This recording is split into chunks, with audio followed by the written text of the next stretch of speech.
Okay, I think we can start then. It's 9 o'clock. Bonjour à tous, toutes et à tous. Bienvenue au colloque des étudiants du cycle supérieur à Concordia. Welcome to the Graduate Symposium in the Department of Education at Concordia University. We would like to thank everyone for being here today. A special thanks to our presenters who made our symposium possible and will gift us with presentations and state-of-art research. The symposium is being broadcasted on YouTube right now. Thank you.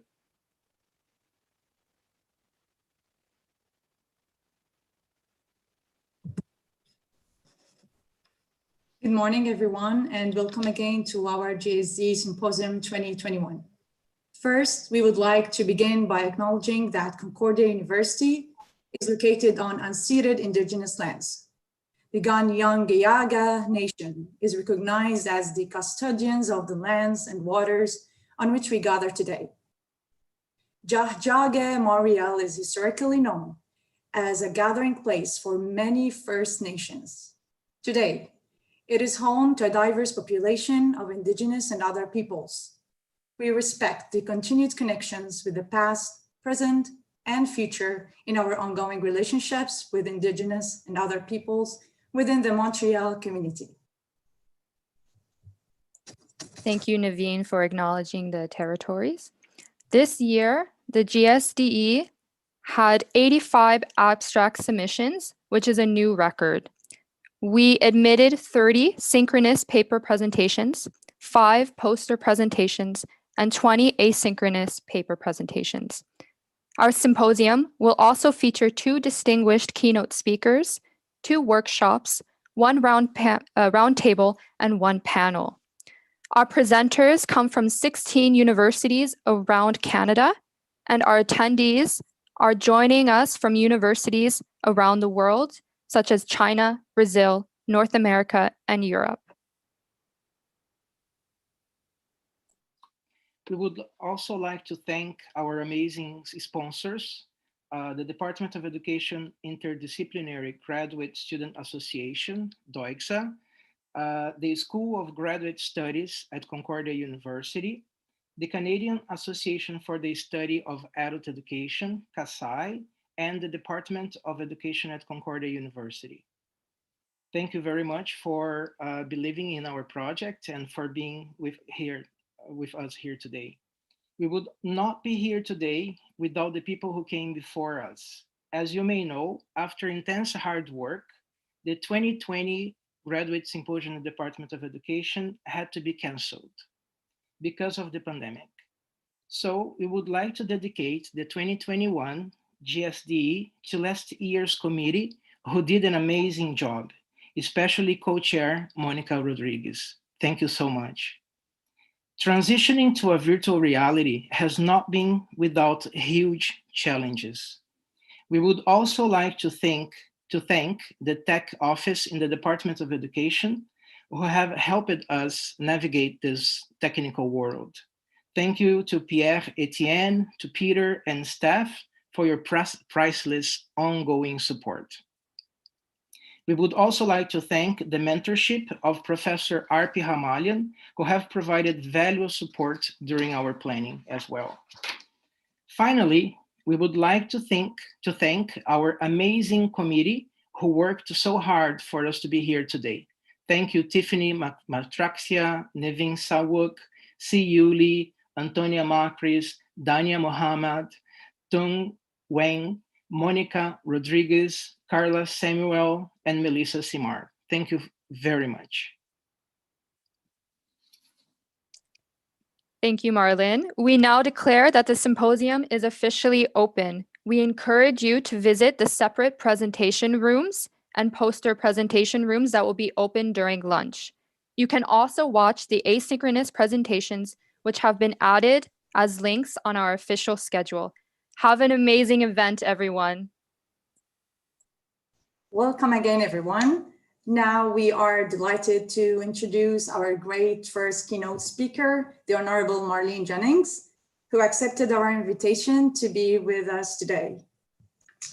The Honourable Marlene Jennings, who became president of the Quebec Community Groups Network in November 2020, is a retired lawyer, informal member of a parliament, who is a valued contributor to Quebec's English-speaking community on a wide range of issues ranging from education to health and access to justice. Until her election at the helm of the QCGN, she was the organization's treasurer and also co-chaired QCGN's Access to Justice in English Committee.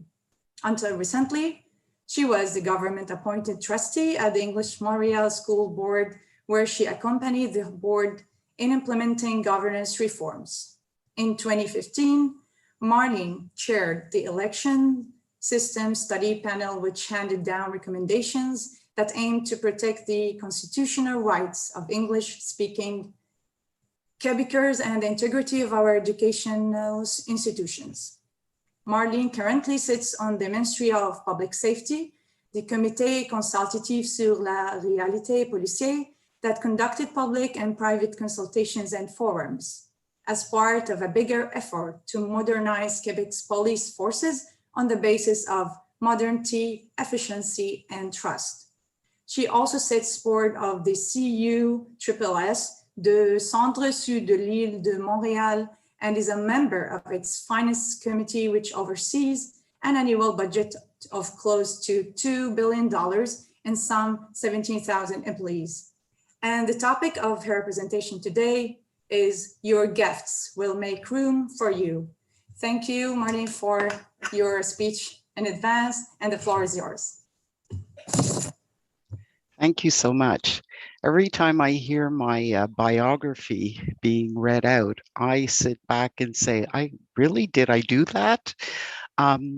We tend not to take stock of everything that we've accomplished through our lives, however short or long our lives are.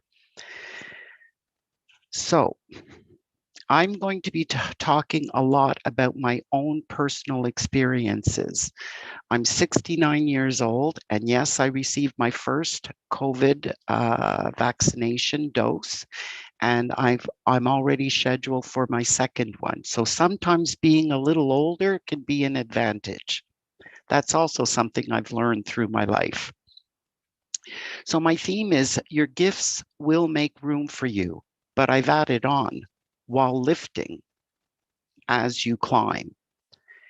Allow me to begin my keynote address by first saying I am truly honored to have been invited to be your keynote speaker at this Department of Education Graduates Symposium. I also wish to thank Marlon Sanchez for his efforts to ensure I had everything that I need or might require to be before you all this morning. And finally, I have to give a warm and personal thanks to Professor R.P. Hamalian for having suggested me to be the keynote speaker. R.P. and I go back many years, quite a few, probably before some of you here this morning were even born. I have great admiration, respect, and affection for RP and for all her work, her efforts, and her passion for diversity, for equality, and for just plain sense. That's something I think that we need more and more, especially in this life of internet and social media. Now, in case some of you are wondering what the heck I'm going to talk about with you, let me lay out a brief synopsis based on the title of this address, which is Your Gifts Will Make Room for You If You Lift as You Climb. I will speak to the lessons I've learned over my 69 years of life and the fundamental fact that, yes, even at my advanced age, I continue to learn, I continue to be educated, and I continue to thirst for knowledge. This last year, I've had to learn a lot about all of these different applications for internet in order to be able to work at home, continue my volunteerism at home. So yeah, life is transition. The title is actually the motto of the National Association of Colored Women's Clubs. a Black women's organization first established in the United States in 1896 and incorporated in 1904. Well, what many of you may not know is that in 1902, Black women here in Montreal, who were wives of sleeping car porters in Quebec, established the Colored Women's Club of Montreal with exactly the same motto, lifting as we climb. And this Colored Women's Club, CWC, is still active now in 2021. CWC is actually the oldest Black women's organization in Canada and may be the oldest still existing and active women's organization in Canada. And while it was initially dedicated to mutual aid and to fighting poverty and social exclusion, almost immediately it transformed from a social club to a self-help organization. CWC provided on-the-ground services to Black soldiers returning from the Boer War, from the First World War, and from the Second World War. They assisted the injured and organized soup kitchens, for example. Today, however, given the universal health and social assistance program that our provincial and federal governments provide, like Medicare, like social assistance benefits, like employment insurance, to name but a few, the Colored Women's Club of Montreal has reinvented itself. And for quite a few years now, rather than providing services on the ground, it organizes fundraisers to celebrate a member of Montreal's Black community for their accomplishments and their impact in some way, a positive way, on members of the community, and also to raise monies to provide scholarships to assist struggling Black students and students of color continue their education. So why am I telling you this? Well, I'm going to make you travel back a few decades of my own life so as to describe to you my own journey to understanding both the motto, lifting as we climb, and the adage, your gifts will make room for you. These are indeed two life values that I have embraced, and I encourage each and every one of you here today to also embrace them. These fundamental principles, and that's what I deem them to be, have guided me throughout my life from my early teens to the present. So I'm going to begin by giving you a little or a brief autobiography of my life. I was born in Ville-Jacques-Cartier here in Quebec in 1951. This was a poor working class francophone town on the south shore of Montreal, and eventually Ville-Jacques-Cartier was forcibly merged with the city of Longueuil. Back in, it was 67 or 68. My father, Preston Jennings Sr., was African-American, born in the state of Alabama in 1914. He was recruited in 1944 by the Canadian Pacific Railway, today you know it as Via Rail, along with some 300 Black men from Southern American states, to come to Canada as temporary workers, to work as sleeping car porters, cooks, red caps on passenger trains during the height of Canada's tourist season. Well, Dad initially stayed as a lodger in Little Burgundy neighborhood, as did many of his fellow African Americans. His temporary work visa was renewed several times until he was accepted as a permanent resident of Canada. He never took up Canadian citizenship because during his lifetime, American citizenship law stated if you took up another citizenship, you automatically lost your American law. But so did the Canadian Citizenship Act. And that was only changed in 1977, and you needed 7 years of permanent residency before you were eligible to apply for Canadian citizenship, and he died before he could complete that application. So on my paternal side, I'm descendant of African slaves. And I won't get into the whole system of slavery. Some of you probably know it even better than me because you may have made it subject of your own research.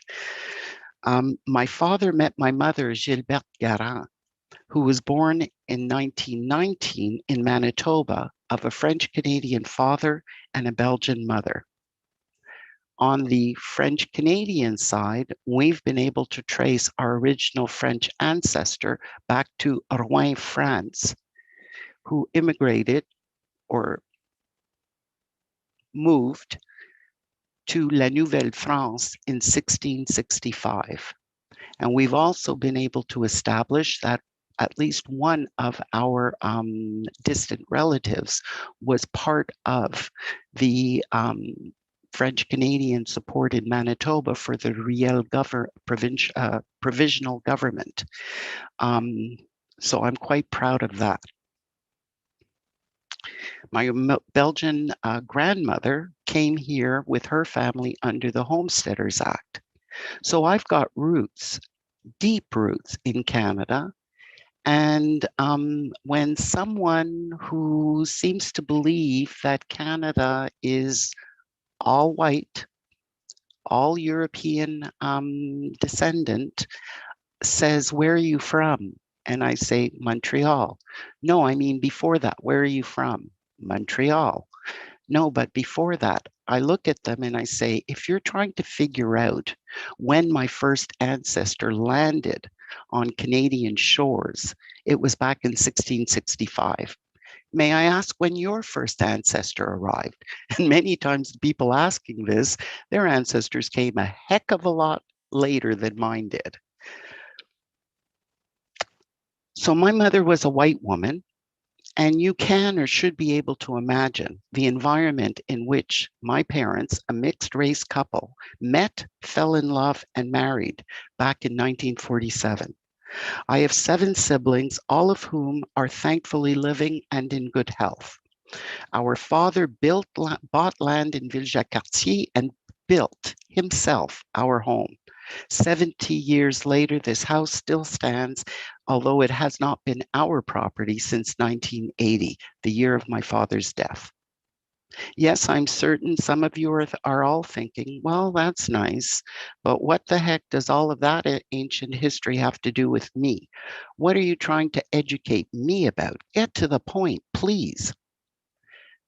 The point is sometimes to acquire knowledge or lessons or to recognize good advice when you hear it, read it, or see it. Knowing a bit of the context can help situate and give value to that new knowledge, that lesson, that good advice.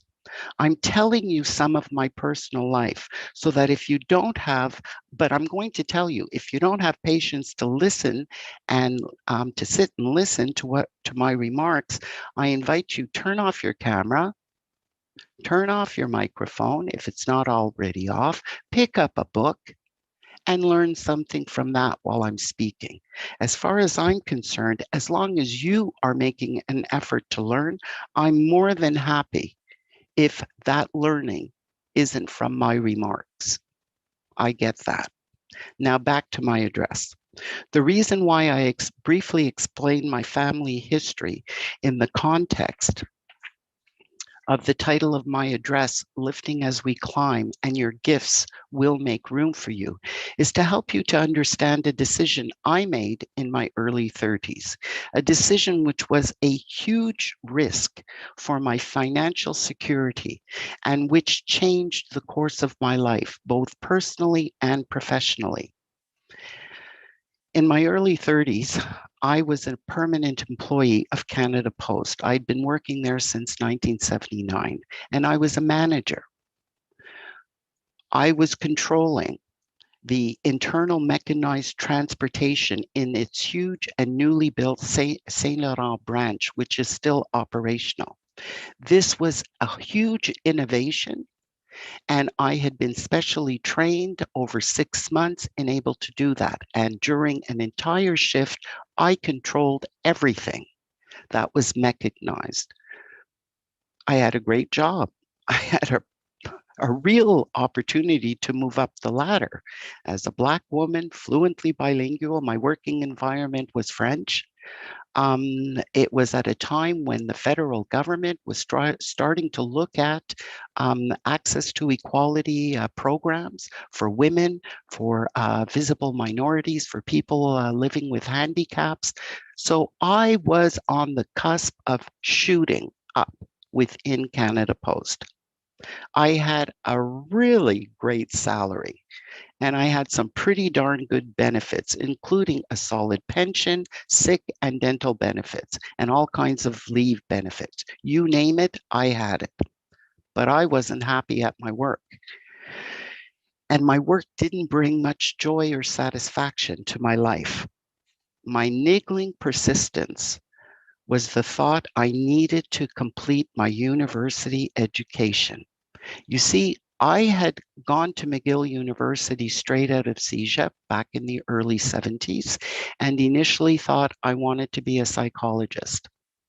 And I did 2 years and realized, no, this is not for me. I do not want to be a psychologist. I do not have the temperament needed and the patience needed to work directly with people who have real problems and need real professional help. And I really have no interest. Not only do I have another year or close to a year to get the credits for a BA in psychology, if I actually want to be a psychologist, I have to do a master's and then I have to do a PhD.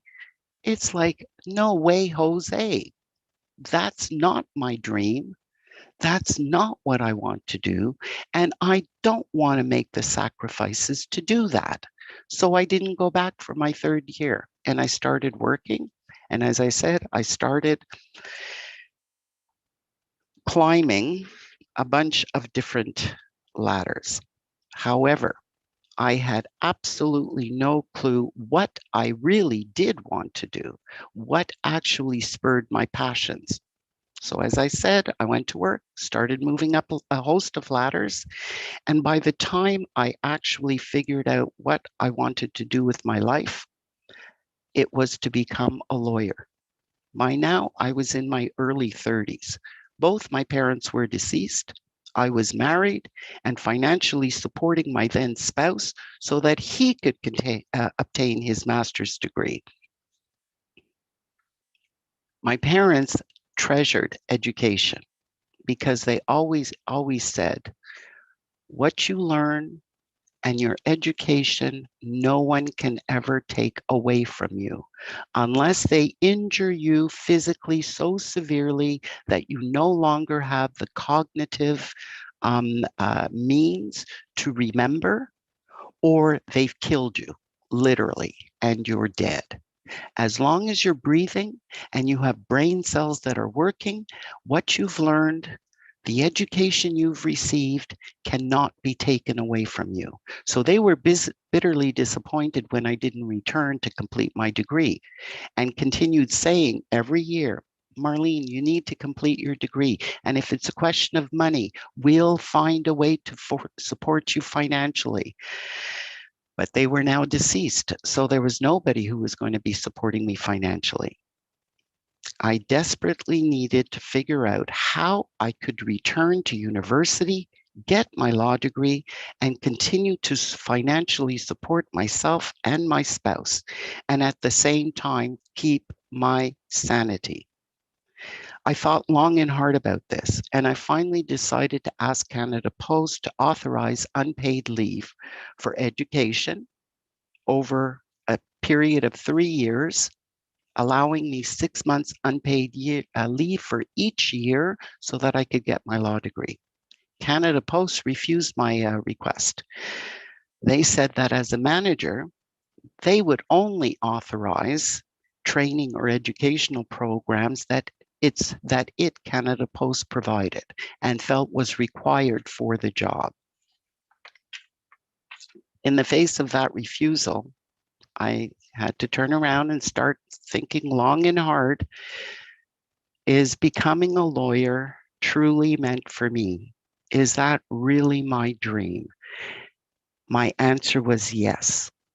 I didn't just want to become a lawyer, I had to become a lawyer. It, I had to become a lawyer. The issue then was, how was I going to support myself and my spouse while studying? So I started looking around. Do I quit my job at Canada Post and find a job somewhere else where they're not going to give me unpaid leave because I'm just starting out? Let me look. If Canada Post won't allow me to work half years because I'm part of management, well, they've got all of these unionized workers. There are all of these collective agreements. Let me check out the collective agreements and see if there's anything in there. What opportunities might lay in these respective collective agreements? So I got my hands on them, and lo and behold, CUP-W, which is the logo for Canadian Union of Postal Workers collective agreement, had a clause in that agreement that a postie had the right to take a total of 3 years unpaid leave for personal educational purposes. And the clause had no conditions to it. It didn't say 3 consecutive years. It didn't say that you needed approval. It simply stated you had the right, meaning your employer could not refuse you. Well, I was management. I wasn't unionized staff. So that meant if I wanted to take advantage of it, I had to take a demotion. I had to wait until there was an internal competition for a postal worker. I had to apply. I had to be successful in all of the tests, interviews, you name it. And then if I got the job, I had to do 6 months probation. And if I got the job, I was going to be taking a major salary reduction. It was virtually, I'd be earning half of the managerial salary I'd been earning.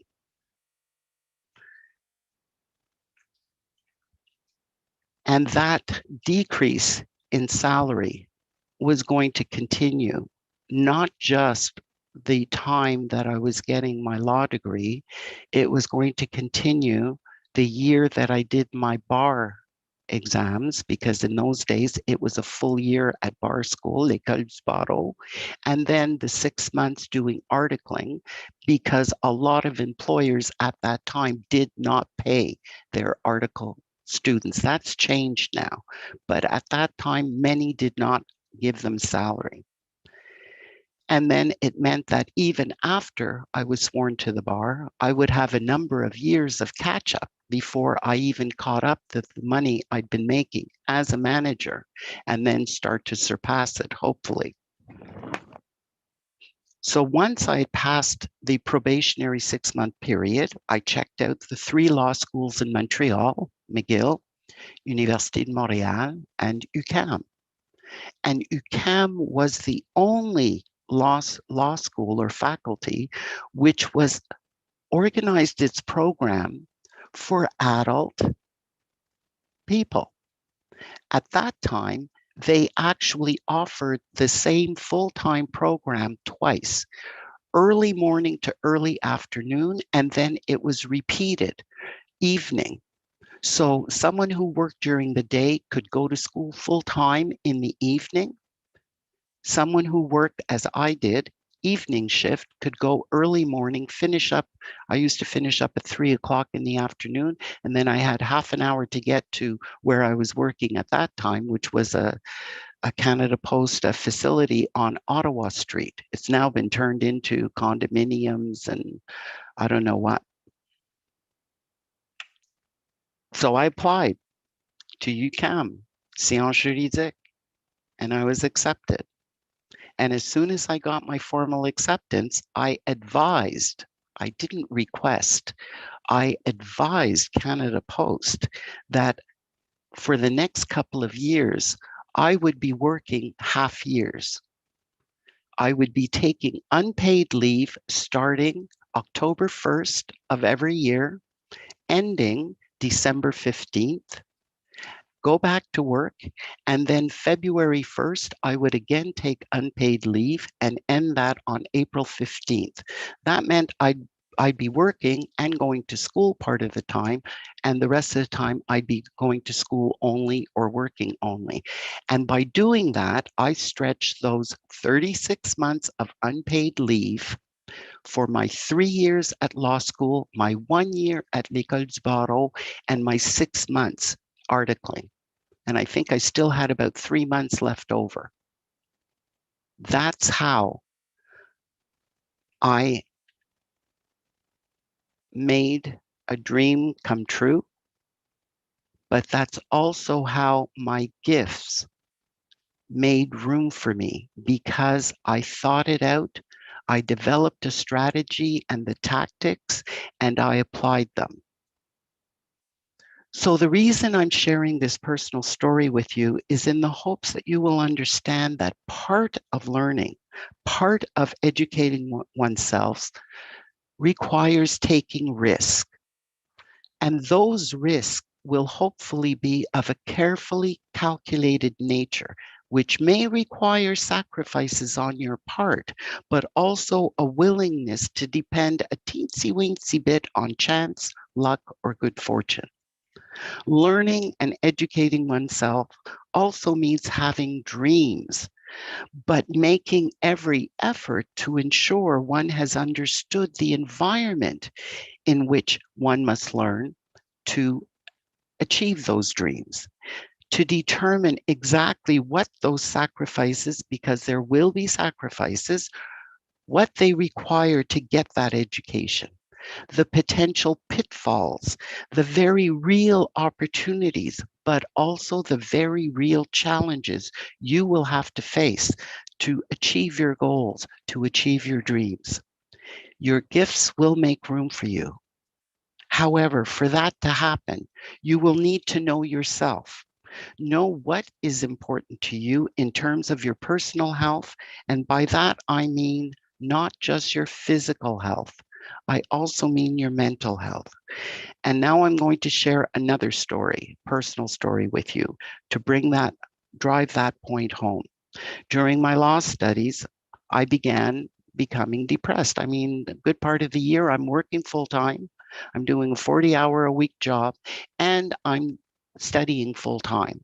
And that literally meant that I'd be at school. You didn't have distance learning then. I wish we had had it. I'd be in class by 8 o'clock in the morning. I'd finish class with virtually no breaks at 3 o'clock. At 3:30, I was at work and I worked until 11:30. I'd get home at midnight and then I would study, review what needed to get done until about 4 o'clock, 3:30 to 4 o'clock in the morning. Then I'd go to sleep for 2-3 hours maximum. And that was a good part of every year. Not surprising, I began to become depressed. I began to lose vitality. I began to become lethargic, and I began to lose my motivation. I decided that I needed to address this issue straight on, and I consulted my family doctor. Well, here's where a little bit of luck comes in. My family doctor had just come out of a serious burnout. And when I talked to him and he questioned me, he recognized the same warning signs in me. So he referred me to a psychologist specialized in working with people who were on the verge of burnout or who were in the throes of burnout. So during my second and third year of law school, I participated in psychotherapy sessions. And these treatments helped me enormously. The lessons that I've learned have been effective and helpful ever since. I had a dream of becoming a lawyer, and that dream, that gift made room for me. But for it to happen, it meant I had to address my mental health issues directly. I had to get past the stigma of acknowledging that mental health issues exist, and it's not just crazy people who suffer from it. It's well-balanced, intelligent, hardworking, talented people that it can happen to anyone at any time. I couldn't refuse to recognize I was suffering and I needed help. I couldn't refuse to acknowledge that I was not properly equipped to heal myself. I had to change the way I thought about mental health. And I had to resolve to see mental health issues as no different medically as a broken bone or a bout of cancer, for instance. It is a medical condition that requires specially trained medical personnel to properly diagnose and to effectively treat. Just as most of you, if you suffer a serious physical injury, wouldn't think twice about saying, oh my God, I need to see the doctor or I need to get to emergency. You wouldn't think twice about getting the medical treatment you need. You wouldn't think twice about about following the expert advice of those medical professionals. Well, I'm advising you, I'm telling you that you need to do the same thing when you're faced with mental health issues or someone you know and care for is faced with mental health issues. You need to acknowledge it's a medical condition. You need to acknowledge that you need to consult professional trained people in order to get help. And in doing this, I believe, as I did myself, you yourself are ensuring that your gifts and your dreams make room for you. The second issue I wish to address is that of lifting as you climb. As I stated at the very beginning of my address to you, I clearly indicated that this was a personal philosophy by which I tried to live my life. However, initially, I was lifting others without even being consciously aware of it. The story I shared with all of you about how I took a demotion at Canada Post to be able to use a clause in the unionized workers collective agreement and get my law degree. Much later, after I had become a lawyer, I learned that because I shared my knowledge of the collective agreement and my use of it, countless other postal workers did the same thing. In fact, and not just here in Montreal, across Canada, because the word spread. And as a result of that, others followed in my path, returned to study while maintaining their employment. And not long after I became a practicing lawyer, I learned that Canada Post, because so many unionized workers had used that clause, when that collective agreement was terminating and there were in negotiations for a new collective agreement, Canada Post managed to either remove it entirely or put such conditions on it that they were assured that a limited number of employees would be able to use it. But during at least 5 or 6 years, a significant number of my fellow postal workers across Canada used the clause and followed their dreams. So I was lifting while I myself climbed without even realizing it. I laid a path for fellow workers to follow their dreams. I happily and openly shared my knowledge, both of the path and how to get to that path. I had lifted as I climbed unbeknownst to me. And by doing that, I believe I ensured that my gift and my dreams made room for me. How does everything I've shared with you this morning relate to the theme of this symposium, which is moving forward, navigating education in a time of transition? My life has taught me that life itself is transition. Throughout one's lifetime, one goes through successive transitions: infancy to childhood, childhood to adolescence, adolescence to young adult to mature adult to senior adult. And throughout all of these transitions of life, the world and the environment surrounding each and every one of us is also in constant transition. If we examine the environment of education, or the world of education back in the 1980s, the the very idea that there could be technological innovation that would provide tools allowing us not just how we learned, but how we acquire knowledge, that there would be the internet, that there would be social media, that there would be streaming services. Everyone, including me, would have thought it was pure science fiction. That I was reading an Asimov science fiction book, and I love him, by the way, I, Robot and the whole series. That's another thing I love to read.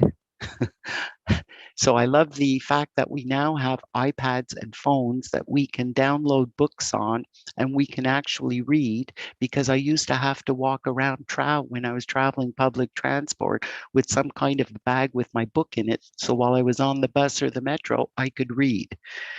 And now it's small phone. Wonderful. So all of this is, in my view, proof that in order to navigate education in a time of transition, one must always move forward, and you have to recognize that everything is always in transition. And in order to navigate that, you have to move forward. But moving forward can sometimes require what appears to be stepping back, experiencing a setback. When I took a demotion at work and a significant salary increase, that many would have viewed as a major stepping back or a major setback. But that step back actually permitted me to ultimately move forward. So I'm going to conclude this address with the following advice. Know and acknowledge that life itself is a constant and systemic, and I love that word, even if Premier Legault does not, transition.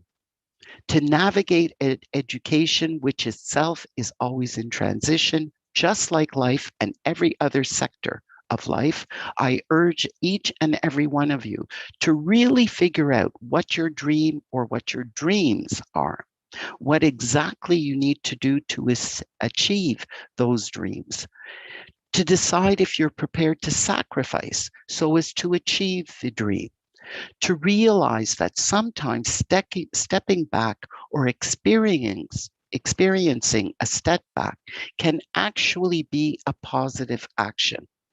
If you voluntarily step back, know why, and let it be a calculated decision. If you instead suffer a setback, as much as possible, try to determine why. And I always give the example. You applied for a job that you really wanted and you didn't get it. Instead of simply walking away and saying, oh, woe is me, I didn't get that job and I really needed the job for X or Y reason, even if it's just for personal vanity reasons. If it's something that you want, contact the employer, human resources, and say, I applied for this job. I got through, I did the exams and I did them successfully. I went through the interviews, but you didn't offer me the job. Can I ask what I was lacking that made you not offer me the job? And you know what? And I've done this. most of those employers will actually tell you what they thought you were lacking. They did me.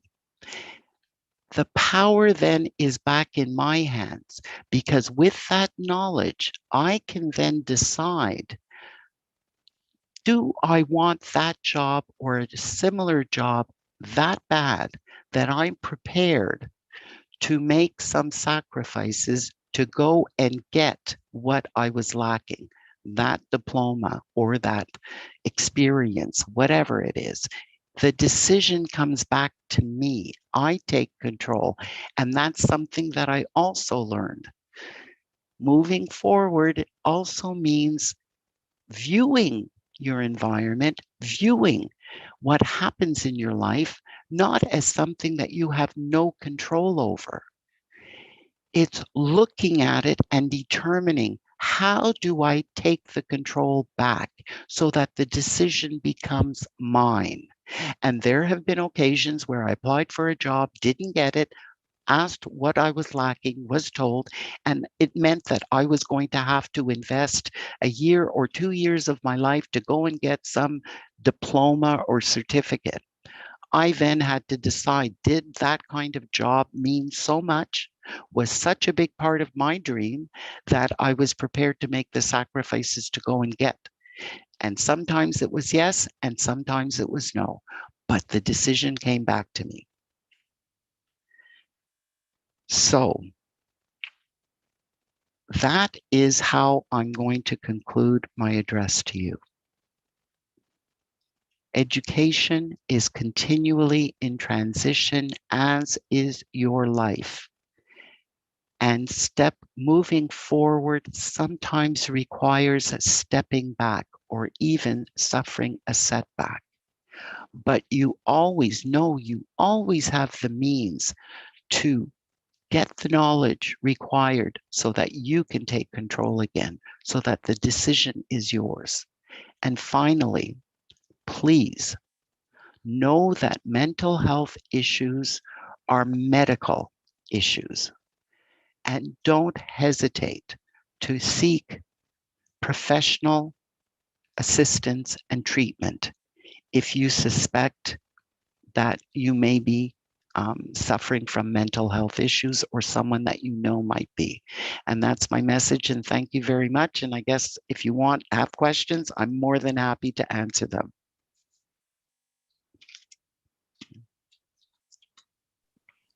Thank you so much, Marlene, for such a powerful keynote that was very interesting, very nice, and such a powerful life story. And it's definitely inspiring to all of us. I felt very inspired and definitely engaged as well. There was a comment in the chat box in the beginning. I will read it. It comes from Marie-Yves Lefebvre. She's saying, it's unbelievable how many racist microaggressions can be dealt with people asking questions such as, where are you really from? And she commented, you are strong, Marlene.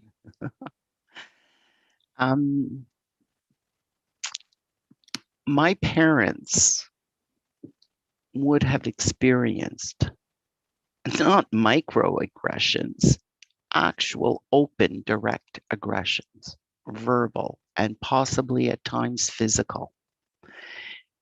And on my father's side, but also on my mother's French Canadian side, suffered systemic racism on my father's side and systemic discrimination on my French Canadian side. And therefore, I know that my preceding ancestors went through a heck of a lot more than I did. And part of their response and their pushback and their fights gave me an environment in which I was able to achieve and take for granted a whole series of benefits that I have. Let me give you an example. Canada has the Fair Employment Act. It was adopted back in I believe it was in the mid to late 1950s. First one in all of Canada. Guess where that comes out of? The Brotherhood of Sleeping Car Porters. They, along with some Jewish organizations, organized, lobbied, advocated, pushed the federal government to adopt a Fair Employment Act. They didn't ask for a Fair Employment Act for Blacks and Jews. They asked for a Fair Employment Act for everyone. When I look at women, African,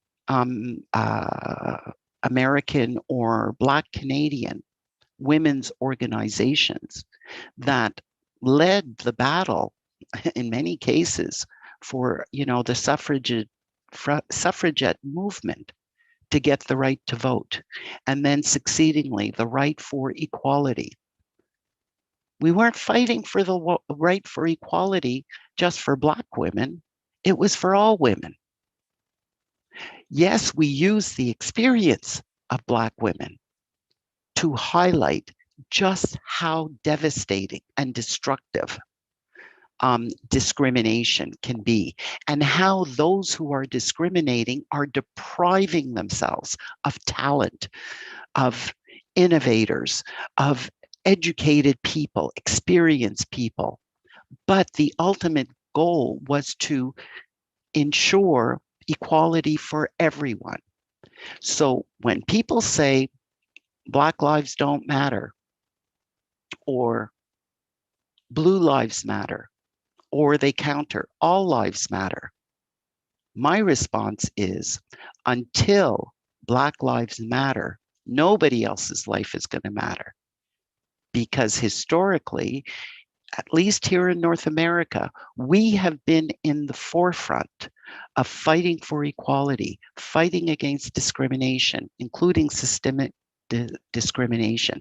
And when we have achieved gains, those gains have benefited everybody. And that's my response. That's great. Fantastic. That's amazing. So we have a few more comments and questions. So Professor Miranda D'Amico just has commented, "Thank you so much, Marlene, for sharing your inspiring and beautiful story and for making a difference." Thank you. Marisa Gefusa, she's a master's student, and she's also asking, "Thank you so much. So very inspiring and authentic. Amazing guidelines for going forward." Thank you. And that gives, I have to say, sorry for interrupting you, Marlene, that your comment, this young lady's comment one, "I admire you. You're a graduate student." The one and only time I actually tried to decided that, yeah, I was ready to go for a graduate degree was when I started an executive MBA program at Concordia. And that was back in the early 90s. And I became pregnant. I was 41 years old and I'd been married for 18 years. And I'm going to share something, had not used contraceptives for 17 of those 18 years. So I had one pregnancy in all of my life. And when I became pregnant, my obstetrician basically told me, at your age, you're high risk. And so you're actually doing three things. You're working full time, you're studying full time, and you're carrying a baby full time. You got to drop one of them. And so I made a conscious decision to pull out of the executive MBA program, always with the thought that I would return one day. So I may one day in my life get a graduate degree, but I really admire all of you who have either done it already or who are in the process of doing it. And if my life and my philosophy of life helps you continue to achieve your goals and your dreams, I'm happy. That's great. That's fantastic. And we have a question that's Amanda's Dunbar question. She's also a master's student and future PhD student in the Wow. department. Yeah, and her comment is thinking about reaching out for more information to help with decision making or for support with mental health. It can feel overwhelming when even getting the information or accessing the support is a struggle. For example, many employers don't even acknowledge receipt of job applications, and accessing mental health resources can be a tremendous struggle. Do you have any advice about how to stay motivated when it seems like nobody is listening? Um, Find if you have a good friend, a professor, a student organization, or a service that's offered in your educational environment, your university, and go and share what you're experiencing. And many times you will find help. You really will. Sometimes it's not a doctor, a medically trained doctor.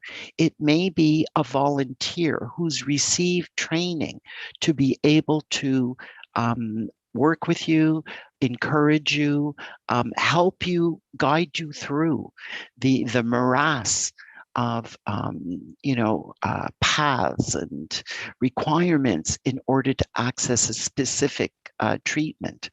Um, Really, the best advice that I can give is either speak to, if you have a really good friend, speak to your friend or family member. If not, uh, go to your educational institution.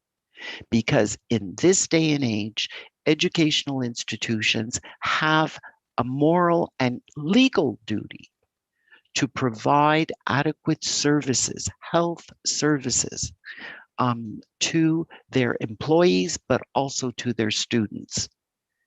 And many do a halfway decent job.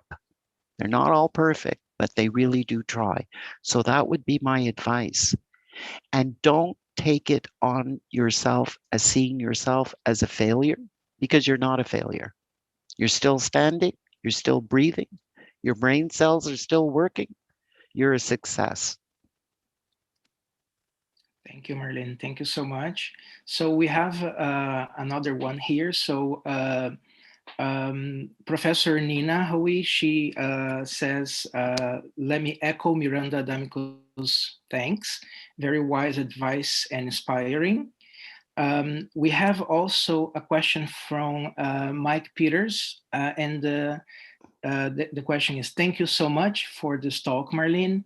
I have a question for you. How would you tackle having to reconcile family expectations and a chosen degree?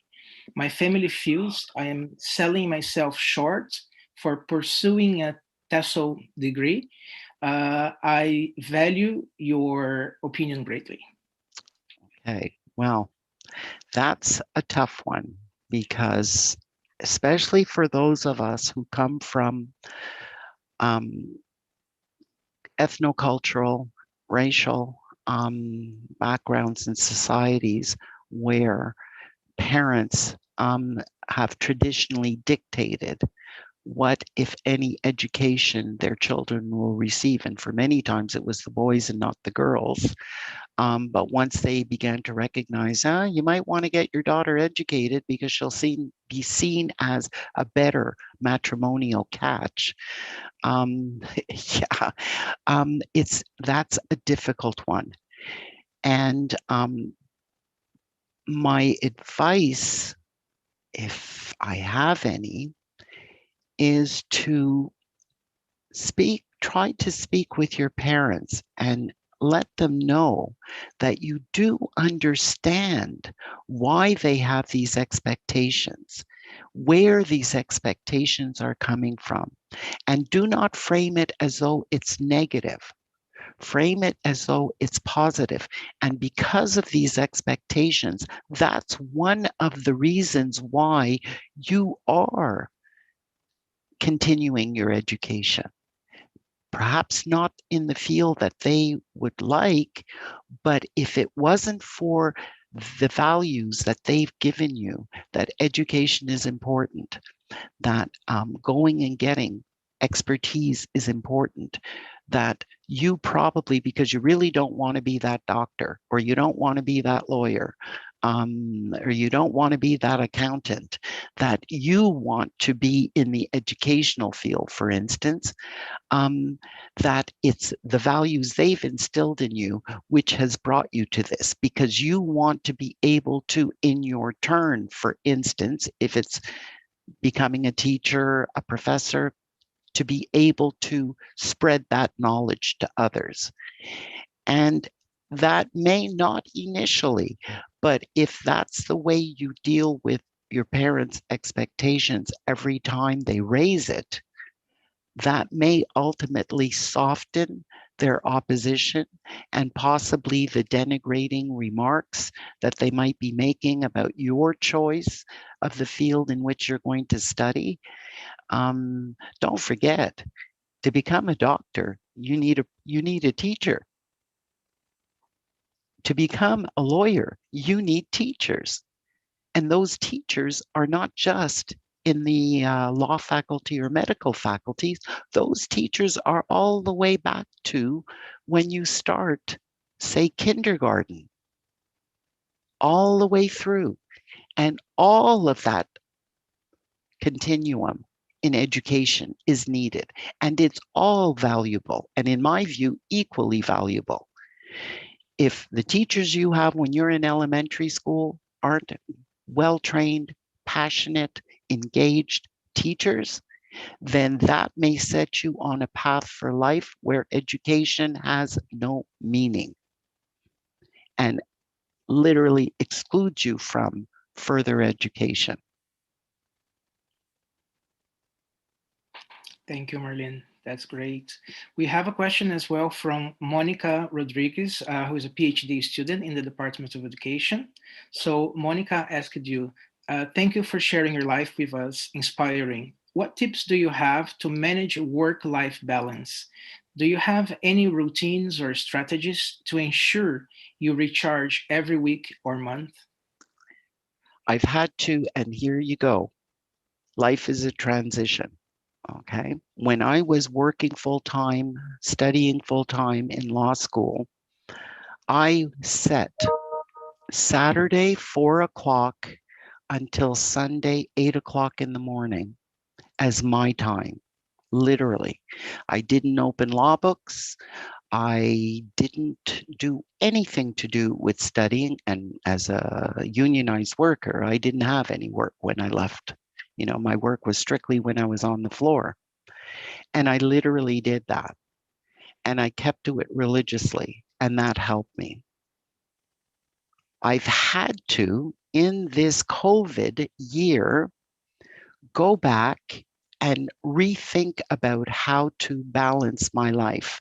I live with my daughter. She's an adult. She's back in university and doing both doing a degree and doing a continuing education diploma and certificate. She's juggling a bunch of things. And she began to complain because of the work I was doing, both the paid work and the volunteer work, that she never got to see me. She didn't feel that I was engaged in her life, etc. So we made a rule that we would eat supper together, one. Two, that at 9 o'clock every evening, I turn off my cell phone. And both my work colleagues and my volunteer colleagues know. You can send an email or a text after 9 o'clock in the evening, or you can try calling Marlene. She's not going to respond. And it's really interesting. Initially, I'd open up my cell phone in the morning and I would have numerous emails and texts and missed calls. As people began to learn, Marlene's not going to respond. Her phone's turned off. Her computer is shut down. Now I wake up and maybe I have 2 texts, maybe 1 missed call. People have learned. So my suggestion is one of the things that you need to do in terms of life, work, and family balance is to look at everything and literally carve out a time for you, a time for family, and a time for the education. And if you're working, well, the work time is pretty much there. Amazing, Marlene. So we're gonna have our last question then. So it is it's more of a comment from master student Janina Milea, and she says, "Thank you for such an inspiring story. As I'm doing my MA with 3 kids and full-time job, it is often so difficult. I spend most days doubting my choice to go back to school. Hard to ask for help from employer when bureaucracy goes before well-being. Thank you for giving me hope. I need it like water." Well, if I've given hope to you and you're the only person who's participated today who is walking away with hope, then I think that the time I've invested in preparing my remarks, thinking about it, reflecting, and then being here, it is more than well worth it. And as I said, it's not easy, but try as much as possible to carve out, even if it's just half an hour a day, 20 minutes a day for yourself, because the demands of being a parent to 3 children, and hat off to you, I know I would never have been able to do it. Just one stretched my capacity and limits. And today my daughter says, "You were an okay mother when I was growing up, but you're really a great mom now." There you go. Good thing I didn't become a psychologist. Thank you. Thank you very much, Marlene. I have no words to thank you. Thank you so much for being here, and it was a pleasure to talk to you since the very first minute we were put in touch. So it's amazing, and seeing how meaningful it was for all of us to have you here, it pays it off. Thank you very, very much for everything. Thank you all. And I wish everyone success with your studies and with wherever your dreams and your gifts will take you. That's beautiful. Thank you so much. Thank you. Thanks. Bye. So we would like to invite everyone to continue with us. So according to our schedule, we have a workshop starting at 10:25 in this link if you want to continue here. And we have a paper presentation starting at 10:25 as well. And you have to leave this meeting and go to the other link for paper presentations that you might have received or you have seen in your in the schedule as well. You can go to our website. The link is there as well. And then we have presentations starting at 10:25. So there will be 3 rooms, room A, B, and C. So you can choose a room and then attend the presentations there. You can leave the room at any time. You can change, among the rooms, and you can come back to this link at any time as well. Okay, so thank you very much for you being here today, and we wish you a wonderful symposium. Thank you very much. I'll see you back in a few minutes. Thank you.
Hi, Colleen. How are you today?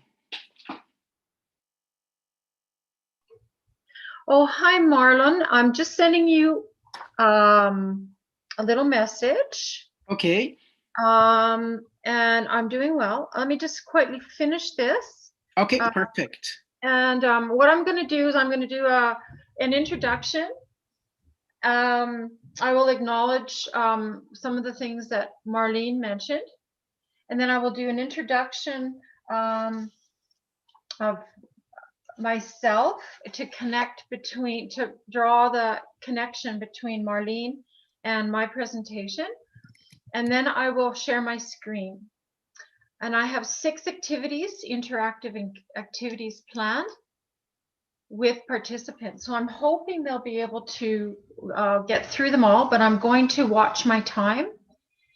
So I'm going to use Jamboard. Have you used Jamboard before? I haven't. No, I haven't. So I'm going to use Jamboard, and I have a slide that explains how to use it. It's quite simple. And so people can type in their responses. We can kind of compare. There's other ones that I would have liked to have used, but I had to sign up for a year, and I didn't really want to do that, to pay for the year.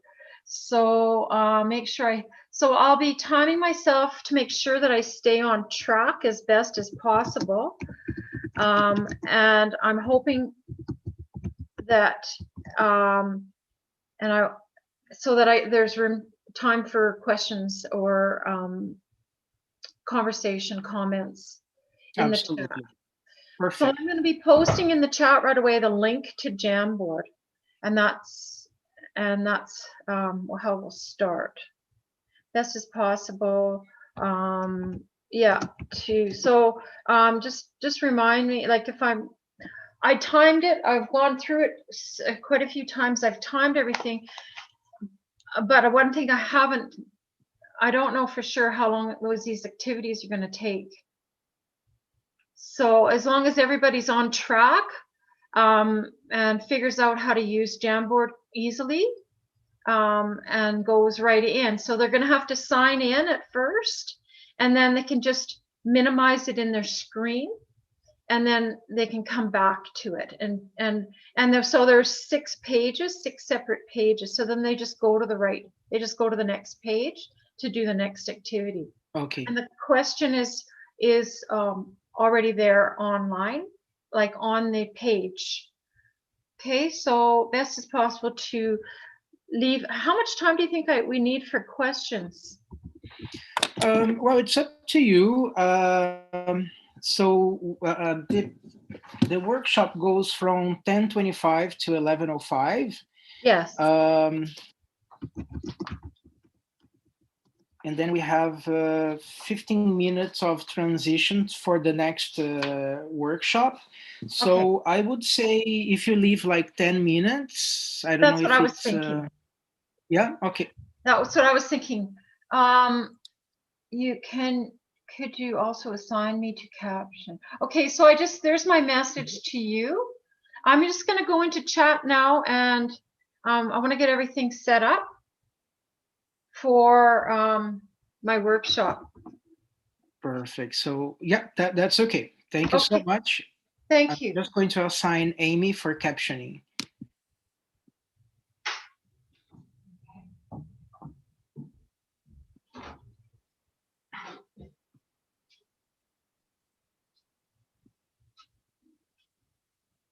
Hi, Amy. Has it worked?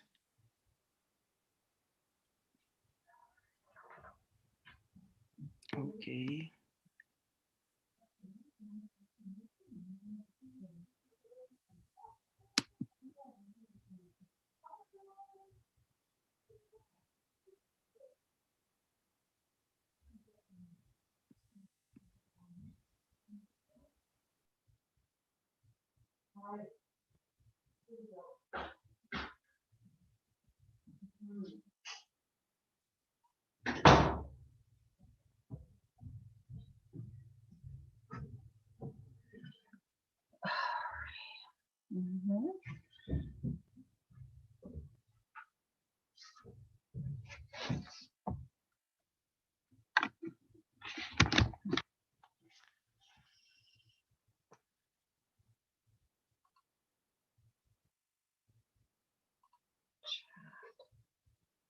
Okay, how do I get into the chat?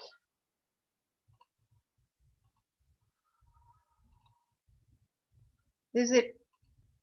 Oh, there it is. Is this the chat for everyone? Yep. Oh yeah, I'll just have to change it to everyone. Yeah, Okay. there you go. Gotcha. All panelists and attendees then? Yeah. Okay, there we go. Thank you.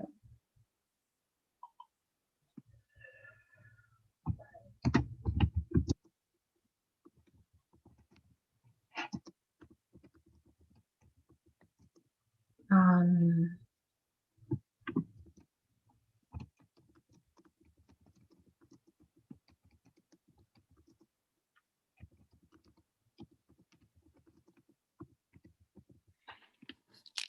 I'm just trying to assign Amy because Amy will be doing live captions for us.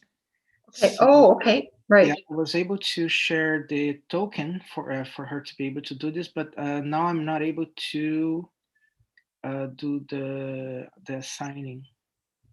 So I click on live transcript, then assign a participant.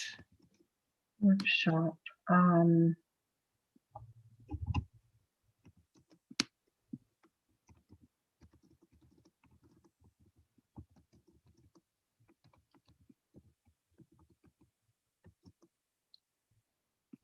So I've copied it again.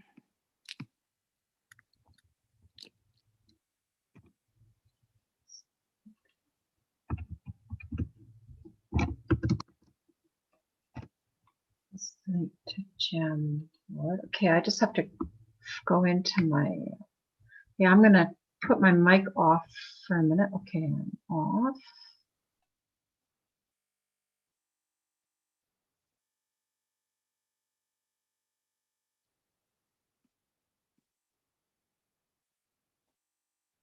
Hi, Leila.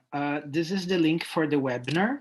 So you should go to the other link that says paper presentation. So that's where you will be co-hosting room A.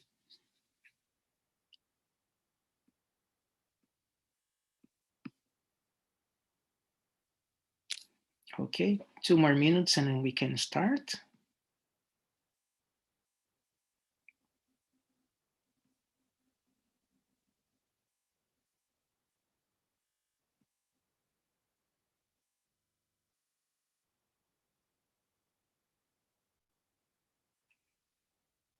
Hi, Amy. It says here that it's now you are assigned.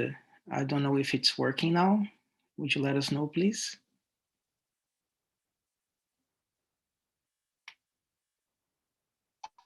We're good. Thank you.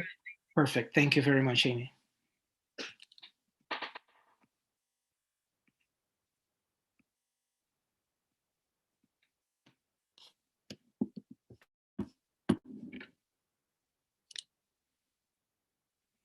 Colleen, if you want, we have like 5 of us here and 4 people in the attendees. So a possibility, if you want everybody to join the room as panelists, I don't know how you're going to be doing, because if you want everybody in, I can try to bring everybody in. Or if you prefer to, as we are going to be using a different platform, so it doesn't really make any difference. So we can work on that platform as well from wherever we are. Okay.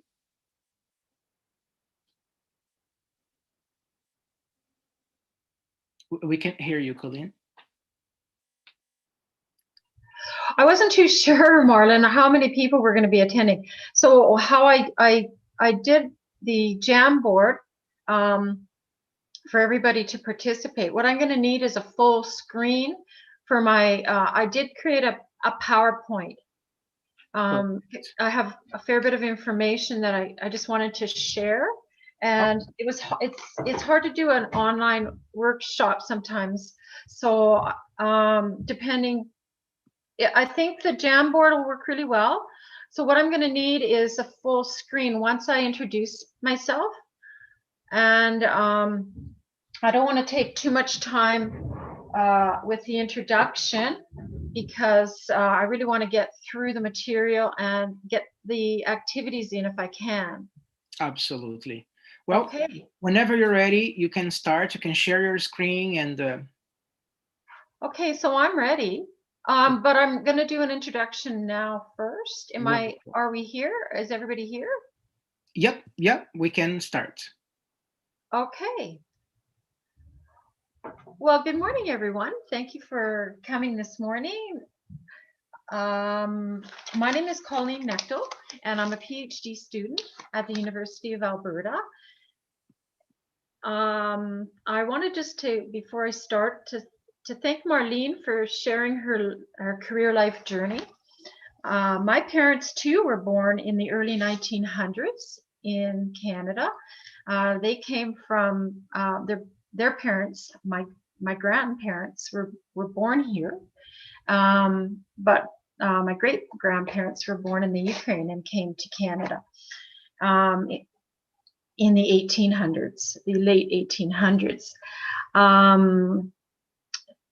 I really appreciate you giving the story about, the guidance for us that we must take risks to follow our dreams. The one thing that I have learned this past year is that self-care is important for maintaining work-life balance. So I wanted to, I'm going to share my screen. I've created a PowerPoint and we're going to be doing some activities, interactive activities. So in the chat, I've posted the link to Jamboard. And if you can get into Jamboard and minimize it on your screen, we'll be using Jamboard throughout. Now I put my timer on, but I don't want to go over. So if I'm not too sure how long that Jamboard's going to take, I'm just going to set my timer here.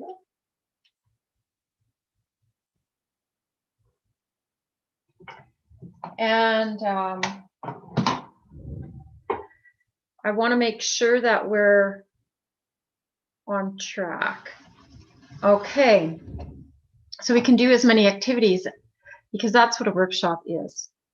So I'm going to share my screen now.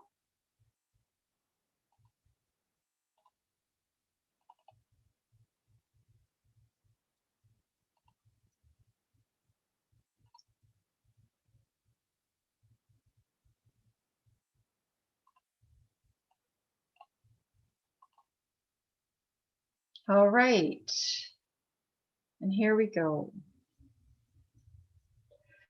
So my topic today in our workshop is on interdisciplinary competencies, collective creativity for innovation. Creativity is thinking up new things. Innovation is doing new things. I really like that quote. So I thought I would start out with that as we get started. My interdisciplinary background is in health and wellness, career development, rehabilitation and disability management, educational policy and educational reform, experiential learning, alternative education, and more recently, interdisciplinary teaching and learning. As Marlene referenced, career is a journey, and we collect our skills along the way. And so these are skills and interests that I've developed throughout my working life and my personal life. So when I was preparing this webinar this week, I wrote a poem for you. And so I was thinking about career as an adventure in an unknown forest. And so I called the poem An Unknown Adventure. A career is like a pathway in an unknown forest. A career is an adventurous journey that winds throughout one's lifetime. A career is a journey through life alongside constant growth and change. A career adventure is like forging a pathway in an unknown forest.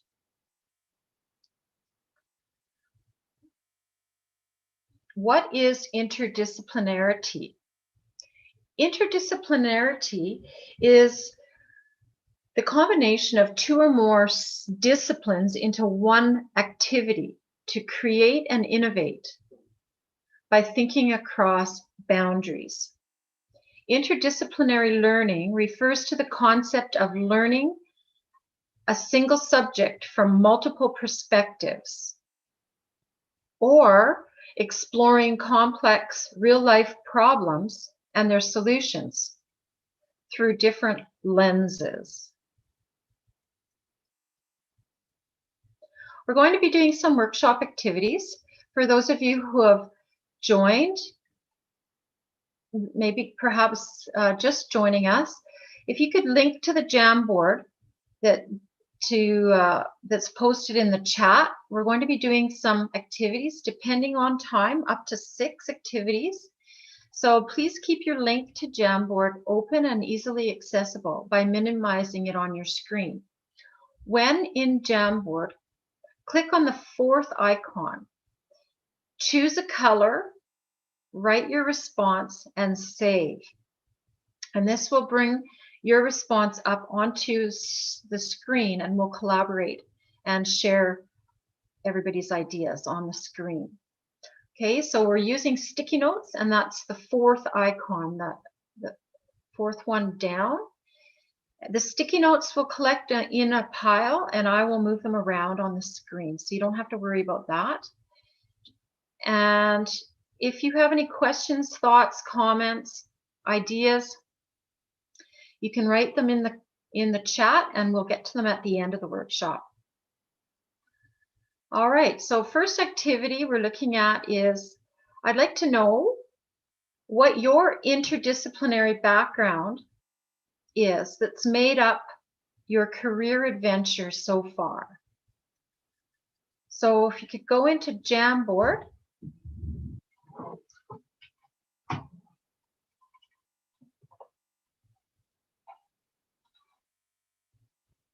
And write your response.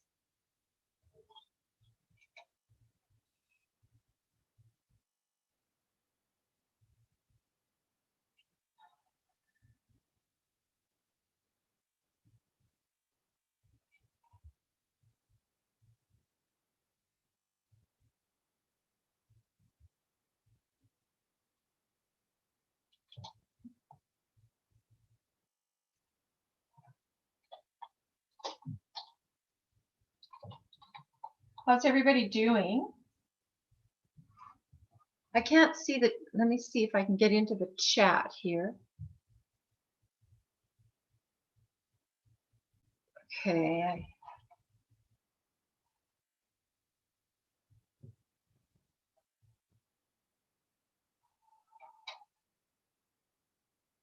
Okay, there we are. Okay.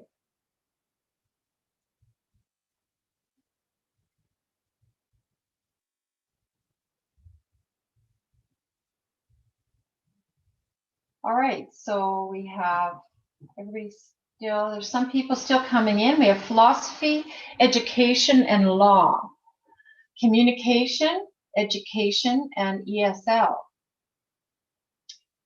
biology, science, teaching, chemistry, and biochemistry, law, ESL, and education, secondary school teacher, and doctoral student. I've been teaching for more than 10 years. My research interest includes literacy and hermeneutics. Okay.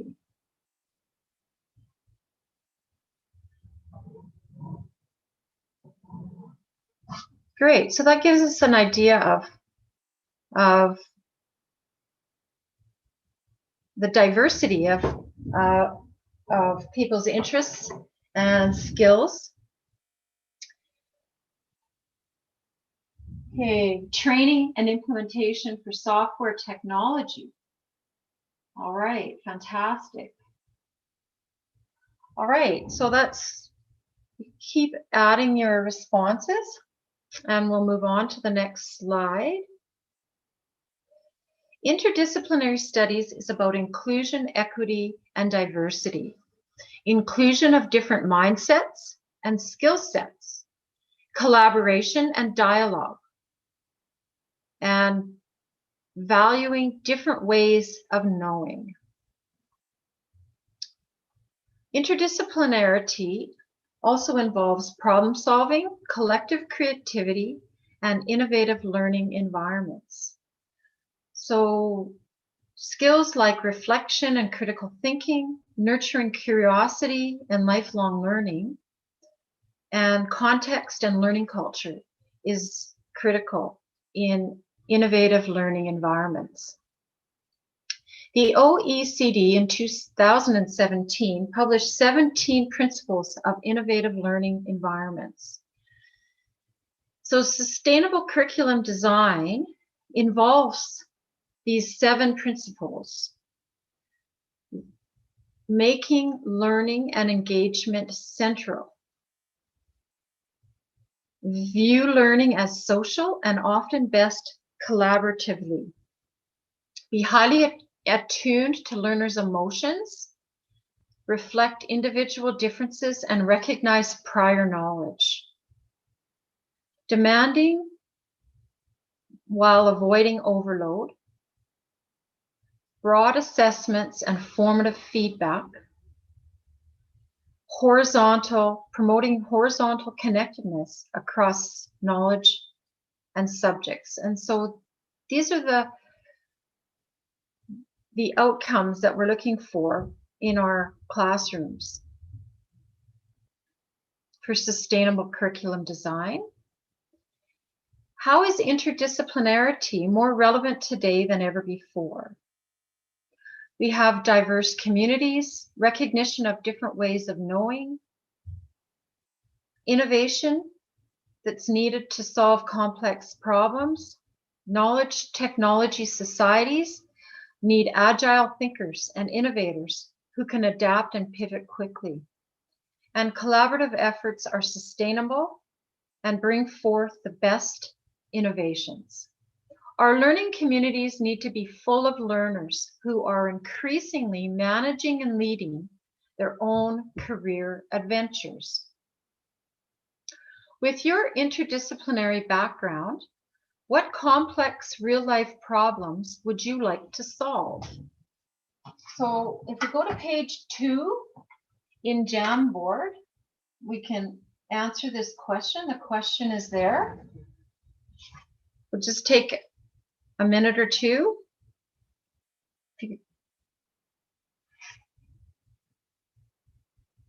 Are there any complex real-life problems you'd like to solve in your discipline or outside of your discipline?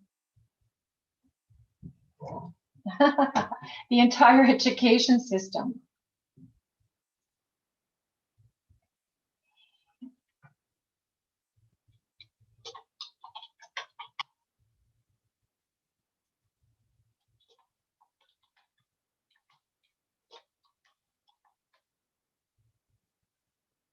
Okay, climate change.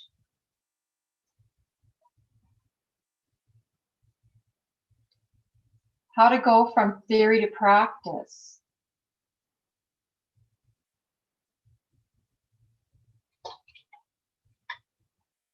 Fight against misinformation about COVID-19 and other science-related topics.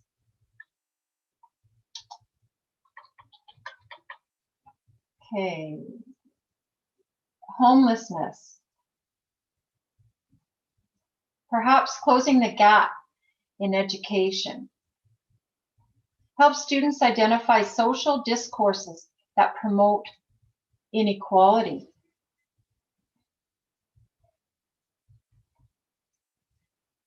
Okay, excellent. So we have a lot of complex problems that need to be solved.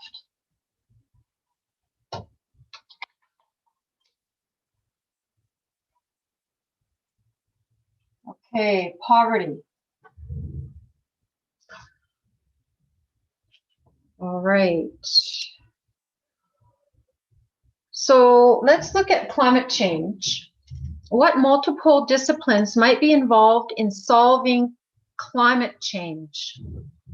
We'll go to page 3. Can you add your ideas in page 3?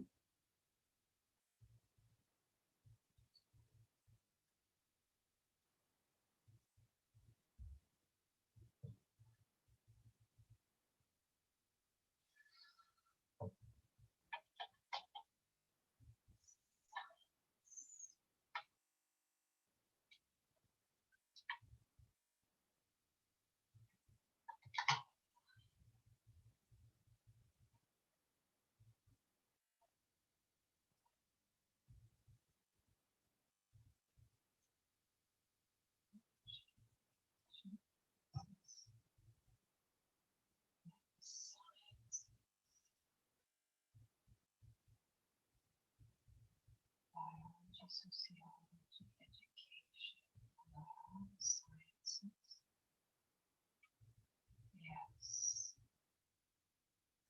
Policy.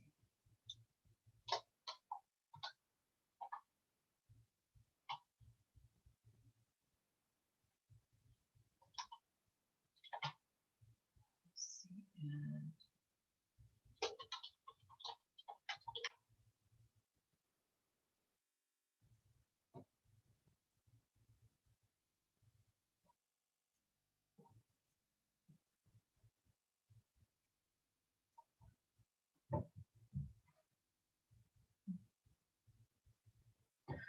all right, next activity, poverty and or homelessness. What multiple disciplines might be involved in solving poverty and or homelessness?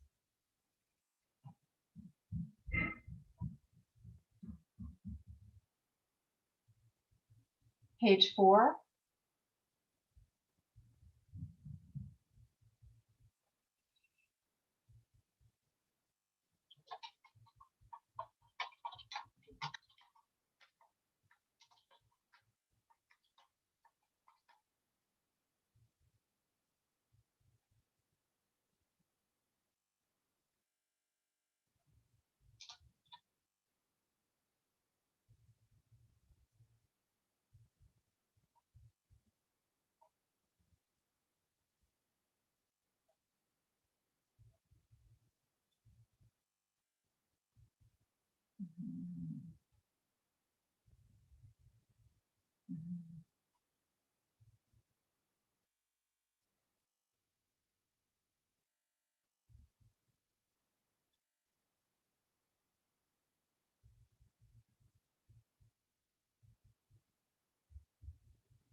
Okay, so as we can see from everybody's responses, there's lots of different disciplines involved in solving complex problems that we're transitioning into a new industrial revolution. They're calling it the 4th industrial revolution. And there's lots of disciplines involved in solving some of the problems in the world, locally and globally. Understanding disciplinary collaboration is illustrated nicely in this graphic that I found. So we're looking at disciplinary grounding and with different research methods, qualitative, quantitative, and there's a variety of qualitative methods that are emerging that help to understand more deeply the issues that people are experiencing, to help bring insights into the work that we do collaboratively. So collaboration across the disciplines is something that happens to bring forth new ideas,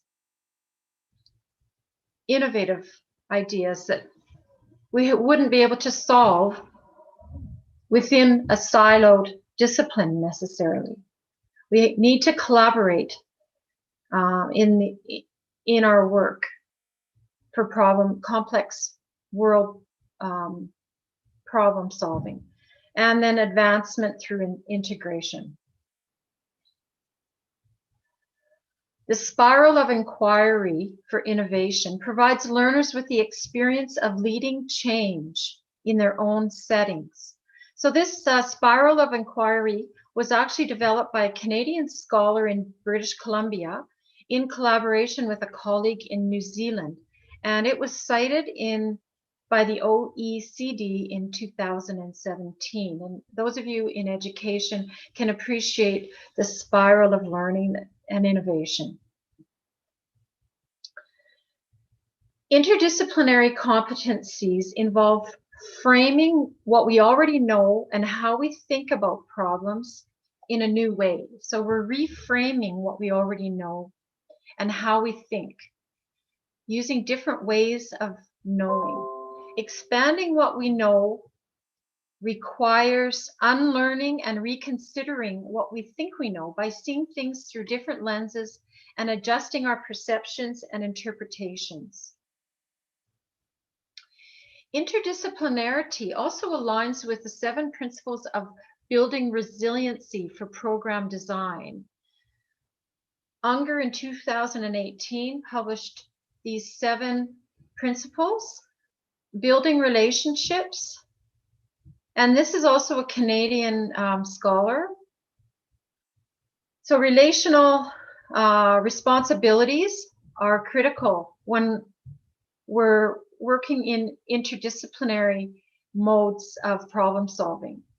Encouraging powerful identities, providing participants with opportunities for leadership, promoting social justice, improving access to basic needs, developing a sense of belonging, responsibility for others, spirituality, and life purpose, and encouraging a sense of culture and historical roots.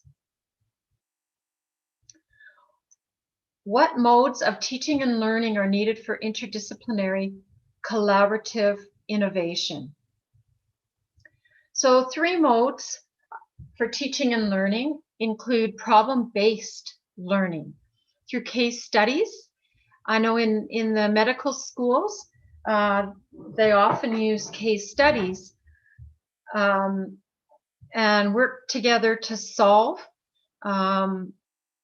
the health and medical issues of a patient, and then they present them to their classmates. And whether they're right or wrong in their assessment, their diagnoses and rehabilitation plans, they work collaboratively and present so that everybody learns from each other. So it's a collaborative learning process. Project-based learning is based on research, design, experimentation, then development, presentation, evaluation, and reconceptualization. So again, the spiral of learning is engaged through project-based learning, where students can design and develop new software or a new machine that's going to work more efficiently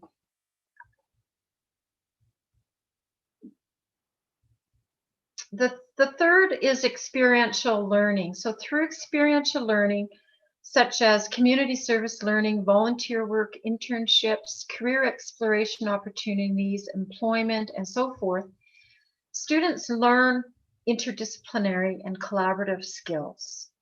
And these are critical pieces to make learning holistic.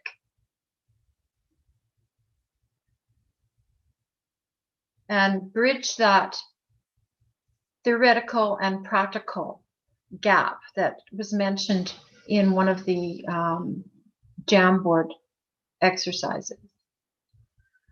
So final reflections. We have 2 activities left, so we have lots of time still. So given this framework for interdisciplinary collaborative innovation, what competencies, and I'd like you to really think about this, are needed? What competencies are needed for a successful knowledge technology economy society? When we're thinking about interdisciplinary collaborative innovation, when students are doing their problem-based case studies, their project-based learning, and their experiential learning, what skills do we want them to come to have that are more mindsets, ways of thinking about and collaborating than sometimes we focus on the skills when we're apprenticing to become a trades person, for example. When we're a student, we're focused on the writing, the technicalities of the writing. What about the self-expression, the life purpose, the meaning? These kind of skills help us to guide our career path and our career adventure. If we really, as Marlene said, if we really know ourselves. I mean, that's Plato said, know thyself, as a foundation. So we're looking at those kinds of skill sets, life purpose, knowing oneself, social emotional well-being, being able to collaborate. So these are some of the other skills, just as a reminder.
Okay, so some of the skills: listening competencies, negotiation competencies, critical thinking. Critical thinking was mentioned several times. Social engagement, self-development, critical thinking again, adaptability to being willing to unlearn and relearn knowledge, sensitiveness, openness, and action towards diversity and inclusion, open-mindedness, appreciation for other ways of knowing and thinking, nurturing curiosity and exploration, curiosity, collaboration, critical thinking, empathy, listening, open-mindedness, deep listening. So these are all skills that are hard to measure and assess, but very important for interdisciplinary work and collaborative work for complex problem solving. Okay, and the last activity that we're going to look at is what do you see as next steps to support educational reform in this direction towards interdisciplinary collaborative innovation? So on page 6.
Okay, so some of the ideas that people have brought forward is invest in teacher education.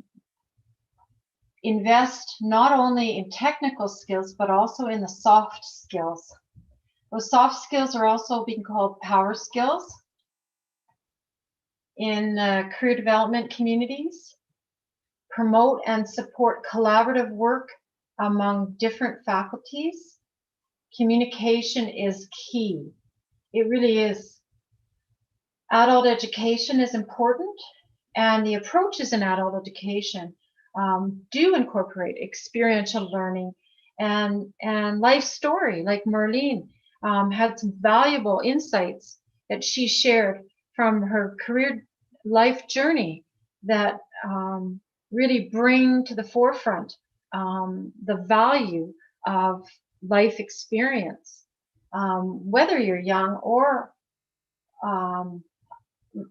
a mature learner like I am, and many others who are involved in lifelong learning. And I think that's another key piece to this, is lifelong learning is going to be critical in the future. It's valuable. It's always been valuable. But we're going to need to adapt to our rapidly changing world with an uncertain future. And these are skills that youth are going to need to use and be very good at, in particular. So we are the designers of a new renaissance, and we must pay attention to building interdisciplinary, collaborative, innovative skills by accessing our collective knowledge and creativity. Okay, so we do have time now for any questions, thoughts, ideas. If you could post them in the chat, that would be great. I have my email address here if anyone's interested in thinking about a collaboration, a project, a paper that we'd like to write, or you have some insights that you'd like to share outside of this workshop, that would be welcome. So I'm going to change my screen and find out, see if I can see the chat. I might need your help, Marlene. I'm just going to escape out of here. Is that what I do? Yep, just at the top where it says you are sharing, you can say click stop sharing. Okay. And then it will stop. Okay. New share. Top of the screen. I'm not sharing at the moment? You're still sharing. Yep. Oh yes. I have to go down here, don't I? Okay. I'm going to, let's see. No, that didn't work. I don't know how to stop sharing. I can stop. Do you want to stop it for you? I can do that. Is that okay if I stop it for you?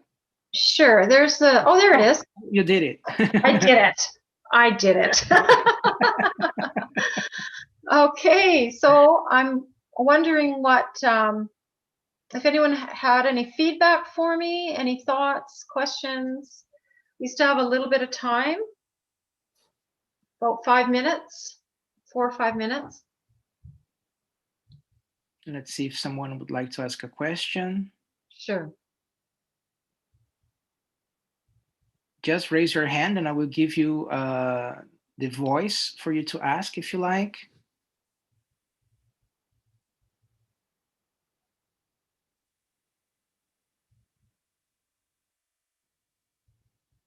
Okay, so what, well, people are thinking of their questions or any ideas they might have. I'm just going to share a little bit about my own background and career journey. I have a physical education background, and I became an employment counselor working with disadvantaged individuals, facilitating workshops, developing curriculum, life skills, and promoting, training volunteers. And then I went into case management at the Workers' Compensation Board. I worked with injured workers to coordinate their rehabilitation plan and their disability management. Should they, if they weren't able to move on to the same work that they were doing, then they would need to transition to a different occupation if they had an injury that required a change of employment. And then I was a parent. I became a parent. I'm still a parent to 4 sons. And our youngest son just turned 18 last weekend. And so we are officially parents of adult children. We've done our task. We still are parents and we're still guiding. And we will always be involved with our adult children in their lives, but they're making their own decisions and now more than ever. And during my parents were elderly, so in January, my mom would have been 100, turned 100, and my dad would have turned 105 in February. So I have older parents, and I did elder care and raising 4 young boys at the same time. My dad got sick and was put into a nursing home because my mom couldn't manage him anymore when I was pregnant with our 4th son. So that's been my journey. Then I did my master's in educational policy studies while doing some community engagement work. And now I'm doing my PhD in career development and interdisciplinary studies. So that's amazing.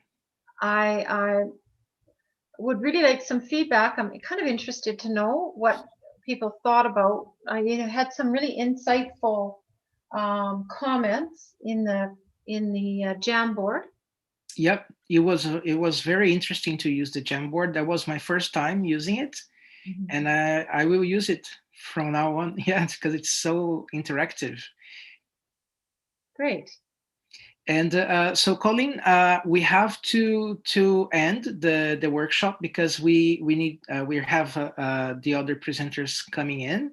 Good. Okay. So I really would like to thank you for such an amazing workshop. It was very nice, to participate, and you made it really interactive. So it was very nice to watch, everyone's perception, ideas, in interdisciplinarity. I myself have always had, interest in interdisciplinarity myself as well. So I really enjoyed the presentation. Thank you so much for being here. Great. You're very welcome. It was my pleasure. Have a wonderful day, everybody, and enjoy the learning. Thank you. Thank you so much. Thank you. Thank you so much, Colleen. So yeah, so we are about to have our next, that's going to be a round table. So we're gonna have it at 11:20 with Dragana, Mirkovic and Kamini, Kamdar from York University. And the title is gonna be Education and Transition, Rethinking Human-Animal Engagements Within a Pandemic as well. Thank you. We're going to be back in a few minutes then. Thank you so much. Thank you.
Hi, everyone.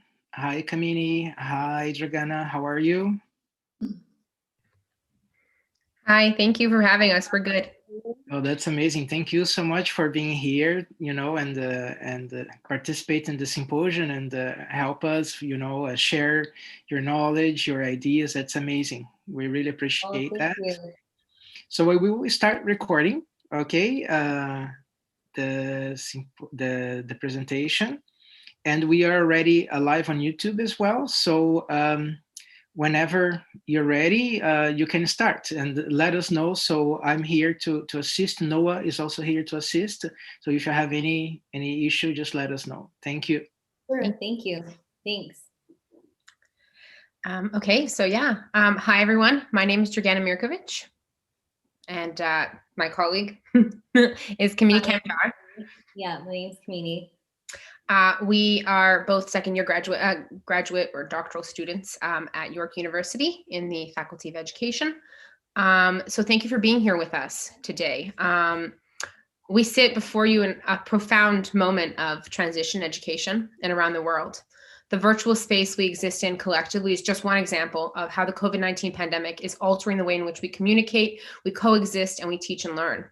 Yet, despite the negative implications the global pandemic has and is the haunting experience it is placed on all of us, it is also a place to reimagine and transition with education. We believe that within this transition, we cannot forget to turn to the exploration and reconceptualization of human-animal relationships to think about the project of education otherwise. Let me begin by setting our stage for our thinking. There are two stories that sort of led to the idea for this piece. Within the first, I watched my dog Dexter engage with the neighborhood children one day as the pandemic was in full swing. I said to one of the young girls, "This must all be really hard for you." No more than 5 years old, this young girl, I noticed her playing excitedly with the other children, with the dogs, everyone masked and yet encountering Dexter, my dog, and other neighboring dogs, being in community we live in, and marveling at the reactions of nearby insects and squirrels. Much to my surprise, the young girl replied to me, "I bet this is all really hard for them too," gesturing at the dogs and the animals around us. Though some would cleave this off as a development of empathy in a young child, we believe there's much more to this. Children, particularly young children, appear keen to recognizing the agentic capacities of all beings. This thinking in the current state of humanness in education called me to collaborate with community for thinking continuously about human-animal interactions. The second story arose when watching media responses to the global pandemic. As the pandemic unfolded and lockdowns reached their peak, we noticed an increase in stories reporting on our nature's flourishment upon the removal of the human.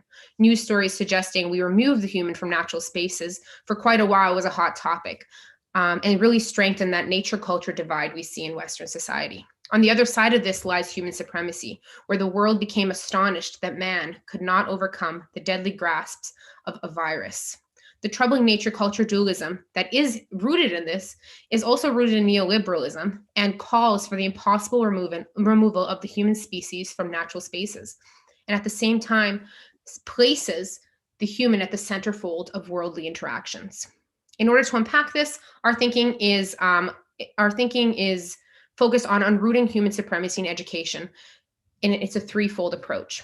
First, we turn to the fundamental work of female scholars to think about what it means to be human and how we might rethink humanist education. Next, we shift to exploring common world pedagogies in movement with feminist science studies to recognize works within multi-species encounters that trouble that nature-culture dualism. Finally, we ponder profound pedagogical shifts that are required in Western early childhood education classrooms in order to translate into practice the ideas that we're working with and to really magnify these critical pedagogical and spiritual experiences in classroom. So to begin, I'm going to sort of put our footing in critical female scholarship, which contemplates the human. We turn to the work of Sylvia Winter and Donna Haraway to first think about what it means to actually be human. In her extensive work, Winter showcases how present systems of thinking about human life are purely biological and deeply rooted in humanistic ideologies that position the white man at the center of humanity. If we turn with Winter to theology, we can also see how these particular ideas came to, across time, dominate Western society and suggest human white male superiority. At the same time, we shift a bit away from theology and look at or glance at secular liberal conceptions of the human that Winter also discusses. And if we look at this, we can see how we've been modeling neoliberal narratives in our daily lives. Similarly, Haraway's work points us to the deeply troubling way in which Christianity shaped and continues to shape Western thought, knowledge that is that we often inherit without even knowing we're inheriting it. This not only positions some forms of knowledge as paramount, but also places the lives of some as more important than the lives of others. Such a position at the core is extremely alarming because it grants humanness to only a select few. So recognizing these colonial histories and power dynamics in and outside of the classroom is a critical shift that must be taken in education and transition. In addition, recognizing these colonial, racial, and gendered histories is just one step in removing the way in which we other the stranger. So Sarah Ahmed, Winter, and Haraway all mention the othering of the stranger. And we other the stranger automatically, positioning them as the strange other when we fail to recognize a shared vulnerability and common world of our existence. So now turning to explore common world pedagogies in movement with feminist science studies, I first wish to mention the notion of accompanying with. You may have seen this in some of Haraway's work, and then we pair this with becoming with. So Haraway's thinking of accompanying with non-human beings for us is a call to both look at how we have a responsibility to other beings, but at the same time, carry a story that is altered by and with other beings. That is, our lives and the lives of animals are not only already entangled within one another within the Anthropocene, and mind you, that word we sit with other scholars when we say we must decenter the human and change that word.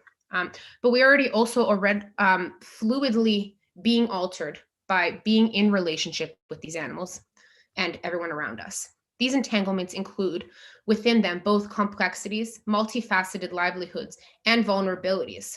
So borrowing from Delgado Ventimiglia, Cristina Delgado Ventimiglia, and Veronica Puccini Cacciabaugh, we pair the notion of accompanying with alongside becoming with to really showcase that we are one species among many, as Africa Taylor so beautifully suggests, living alongside one another and becoming with one another. In our view, inspired by the scholars that I just mentioned, and many more, there is no such thing as a static human, nor one that is not already entangled within the flow of other beings. We are not only constantly accompanying with, but also becoming with humans and animals we encounter in our outside and inside lives in terms of the classroom. The global pandemic, for instance, highlights both how we cannot separate ourselves from living with viruses and how our complex experiences have too been shared, are shaped and reshaped with common worlds. That is, the virus did not just alter human lives. At the same time, the pandemic highlights our independence and interdependence, among species and the way in which our Earth operates in a complex system, which recognizes significance of communication among diverse beings. So the key here is really recognizing those profound communications, something not easily done because more than human communication in Western thought is not recognized as a valid form of communication. Take, for example, when we're engaging with children in early childhood settings or in educational settings, and we say, use your words, that's already suggesting that there is a correct way to communicate. The communication we speak of asks for something else and something otherwise.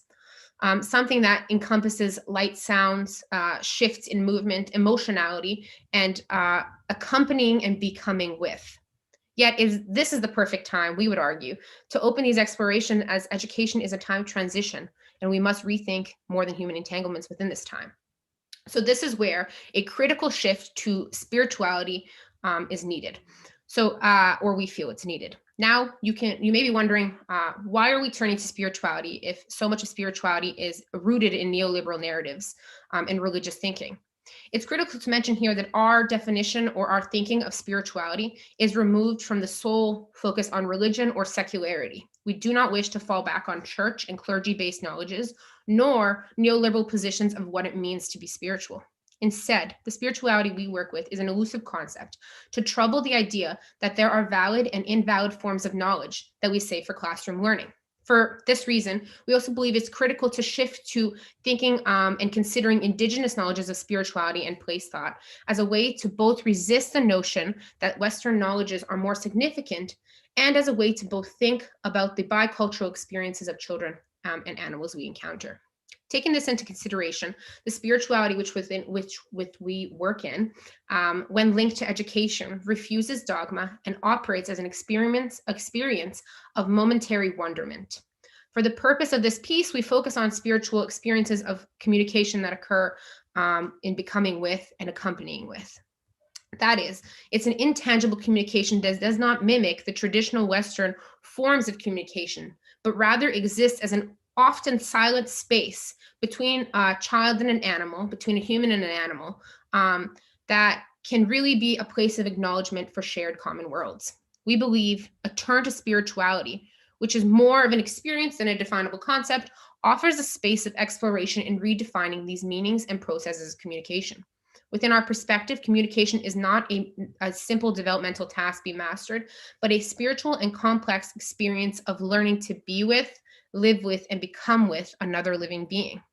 Such a turn complicates communication, and that's our goal here, to complicate communication in early childhood education and add a vulnerability and unknowability to each encounter we enter. Yet these complex communications already exist in the classrooms that we work with in every day. If only we were willing to look close enough and acknowledge their validity and significance. As Kamini will showcase next, these moments happen in our daily classrooms. However, deeply neoliberalized spaces of early childhood education and classrooms make these shifts uncomfortable, messy, and unpredictable. All aspects of education and teaching and learning which is frowned upon in Western society, but that are necessary for the transitions in education. So as I shift to Kamini now, I want to note that we do not wish to suggest that there is a correct way to be human, nor that that we need to completely collapse human-animal distinguishments, because this would fall back onto thinking that perpetuates nature-culture dualism. Rather, we wish to suggest that this transitional time allows us to radically rethink our place as humans in education and acknowledge our deep entanglements and communications with living beings.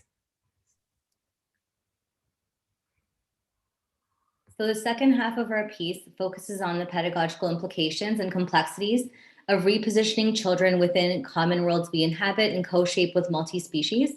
And we're interested in common world pedagogy because we believe that it encourages educators to move away from child-centered practice and pay closer attention to the collective manner in which children learn from and engage with the multi-species in their local environment. My interest in common world pedagogy was piqued initially by Veronica Pacini-Ketchbaugh's article, Post-Colonial Entanglements, Unruling Stories, where they follow the entangled stories of deer and settler child figures along the fence of an early childhood center on Vancouver Island in British Columbia.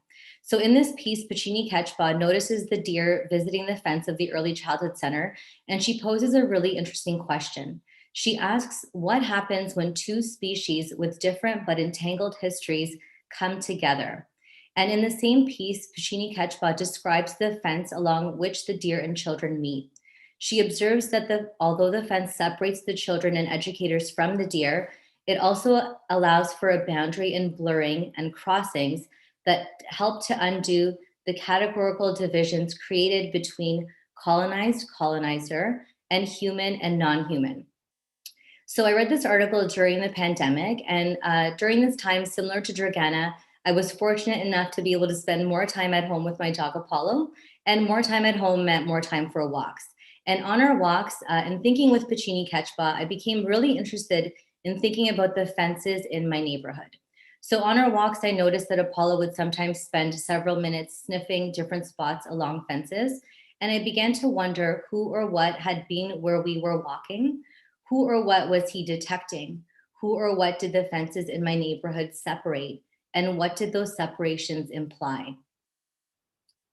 Haraway so eloquently describes nature-culture entanglements as being in a knot of species, co-shaping one another in layers of reciprocating complexity all the way down. Response and respect are possible only in the knots, she says, with actual animals and people looking back at each other sticky with all of their muddled histories.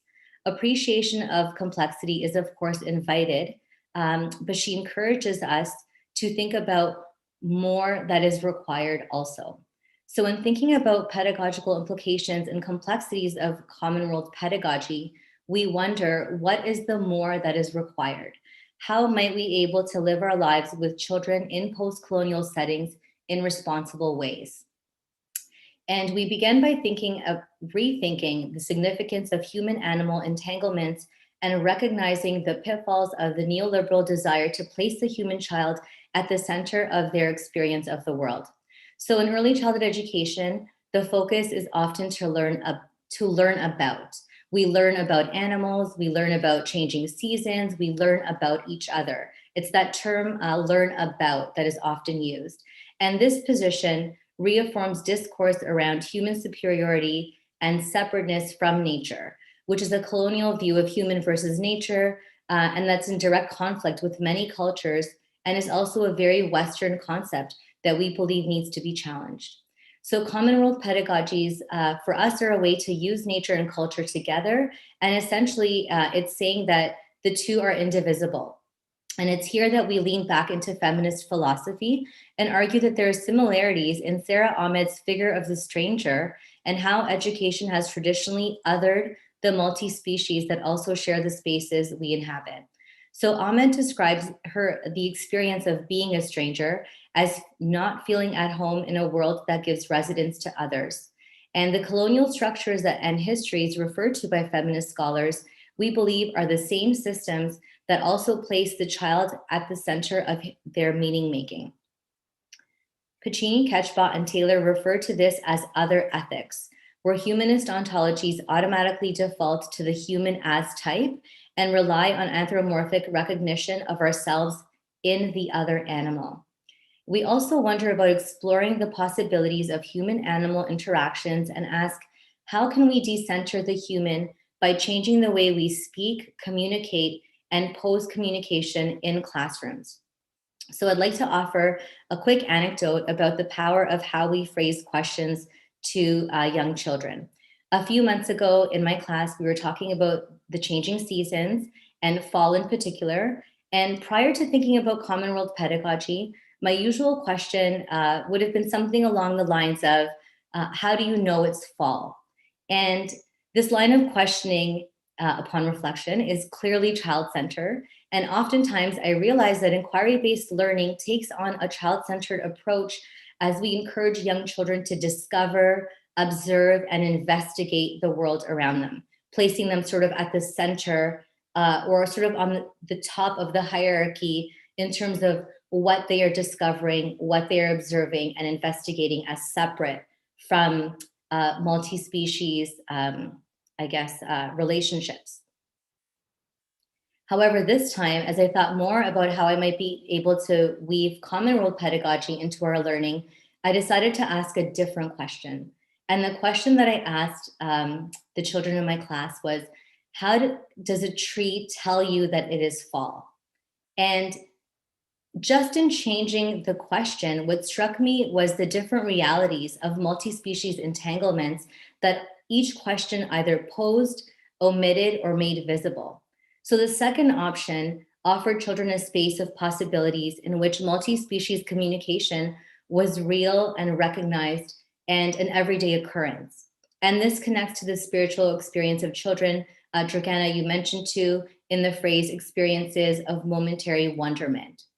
So that was a really interesting place for me to pause, because it got me to think and really reaffirmed the idea that our choice of words, phrases, and ideas as educators have a direct impact on the options for experiencing multi-species relations that we present to children. So in one option, if we ask, how do you know it's fall? There is no, there's no concept of multi-species communication. That door hasn't even been opened. Whereas if we ask, how can a tree tell you that it's fall? All of a sudden, the children are placed in a space where there's communication or signaling that they can uncover or discover. I also observe that often in early childhood education settings, while we try and steer clear of themes, animals often make an appearance based on season or encounter. So for example, it's very common to talk about animals that hibernate in the winter. And so during the winter, we'll learn about bears hibernating or squirrels gathering nuts. But outside of that season, our focus on a particular animal shifts. And the same can be said about caterpillars in the summer and baby bunnies in the spring. So this was a place for me to pause also, because I realized that this sort of chronological way of thinking about animals almost makes the species that we live with, like, it separates them and it kind of divides them into fall, winter, summer, spring, summer. But where are these animals outside of their quantified time and place in our learning at school? So again, the notion of understanding animals through an almost chronological time perspective is also embedded in Western ways of thinking. And specifically, it reminds me of the desire to quantify and neatly place each unit of learning in a box separate from others. We wonder then, what might a non-chronological approach to learning with multi-species in our local environments look like? Haraway reminds us that every encounter connects with layers and layers of global histories and webs. She reminds us that once we have come face to face with the species we live with, obligations and possibilities for response change. At the same time, we emphasize that it is important for educators to notice the problematic position of indigenizing the Anthropocene. Indigenous scholars such as Zoe Todd and Vanessa Watts question the Eurocentric approach to human-animal relationships in educational settings and offer the alternative of Indigenous place thought, which is based on the premise that land is alive and thinking, and that the humans and non-humans derive agency through the extensions of these thoughts. It is important to note that Indigenous place thought rejects the notion of a hierarchy of agency and embraces a multi-species approach rather than positioning environmental stewardship as linked to rediscovering Indigenous knowledge. Our wonder here centers then on how we might decolonize early childhood education in relation to engaging with the Anthropocene. Thinking about the relations, the ethics of relationality between multi-species, we seek to understand more deeply how our different histories and experiences position us in relation to each other. So we find ourselves back at the starting point of Pachini Ketchba's question in Post-Colonial Entanglements. What happens when two species with entangled histories come together? And at this time, we'd like to open the floor for any questions or comments and thinking with us about this piece. That's amazing. Thank you very much, Kamini and Dragana, for such a powerful presentation. Very, very nice, interesting topic, and so important nowadays. Yeah, it's extremely important. So yeah, we are open to questions. So you can ask your questions in the chat or in the question and answer link below. Or if you want, you can also raise your hand, and we will make sure that you can speak as well.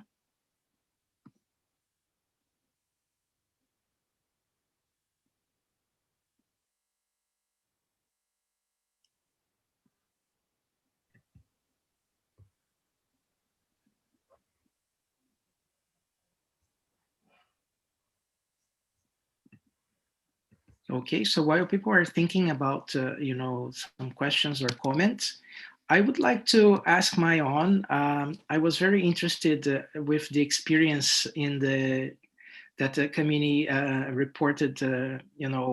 With the experience of changing the perspective, the questions, and that was so interesting. I had never really thought about that before.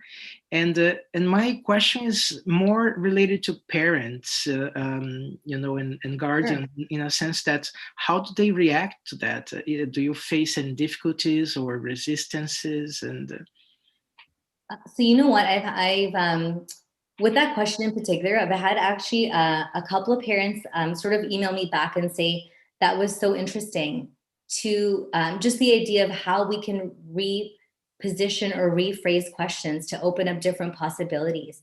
And it was something that they really I think we don't really think a lot about it, until we think about sort of multi-species communication.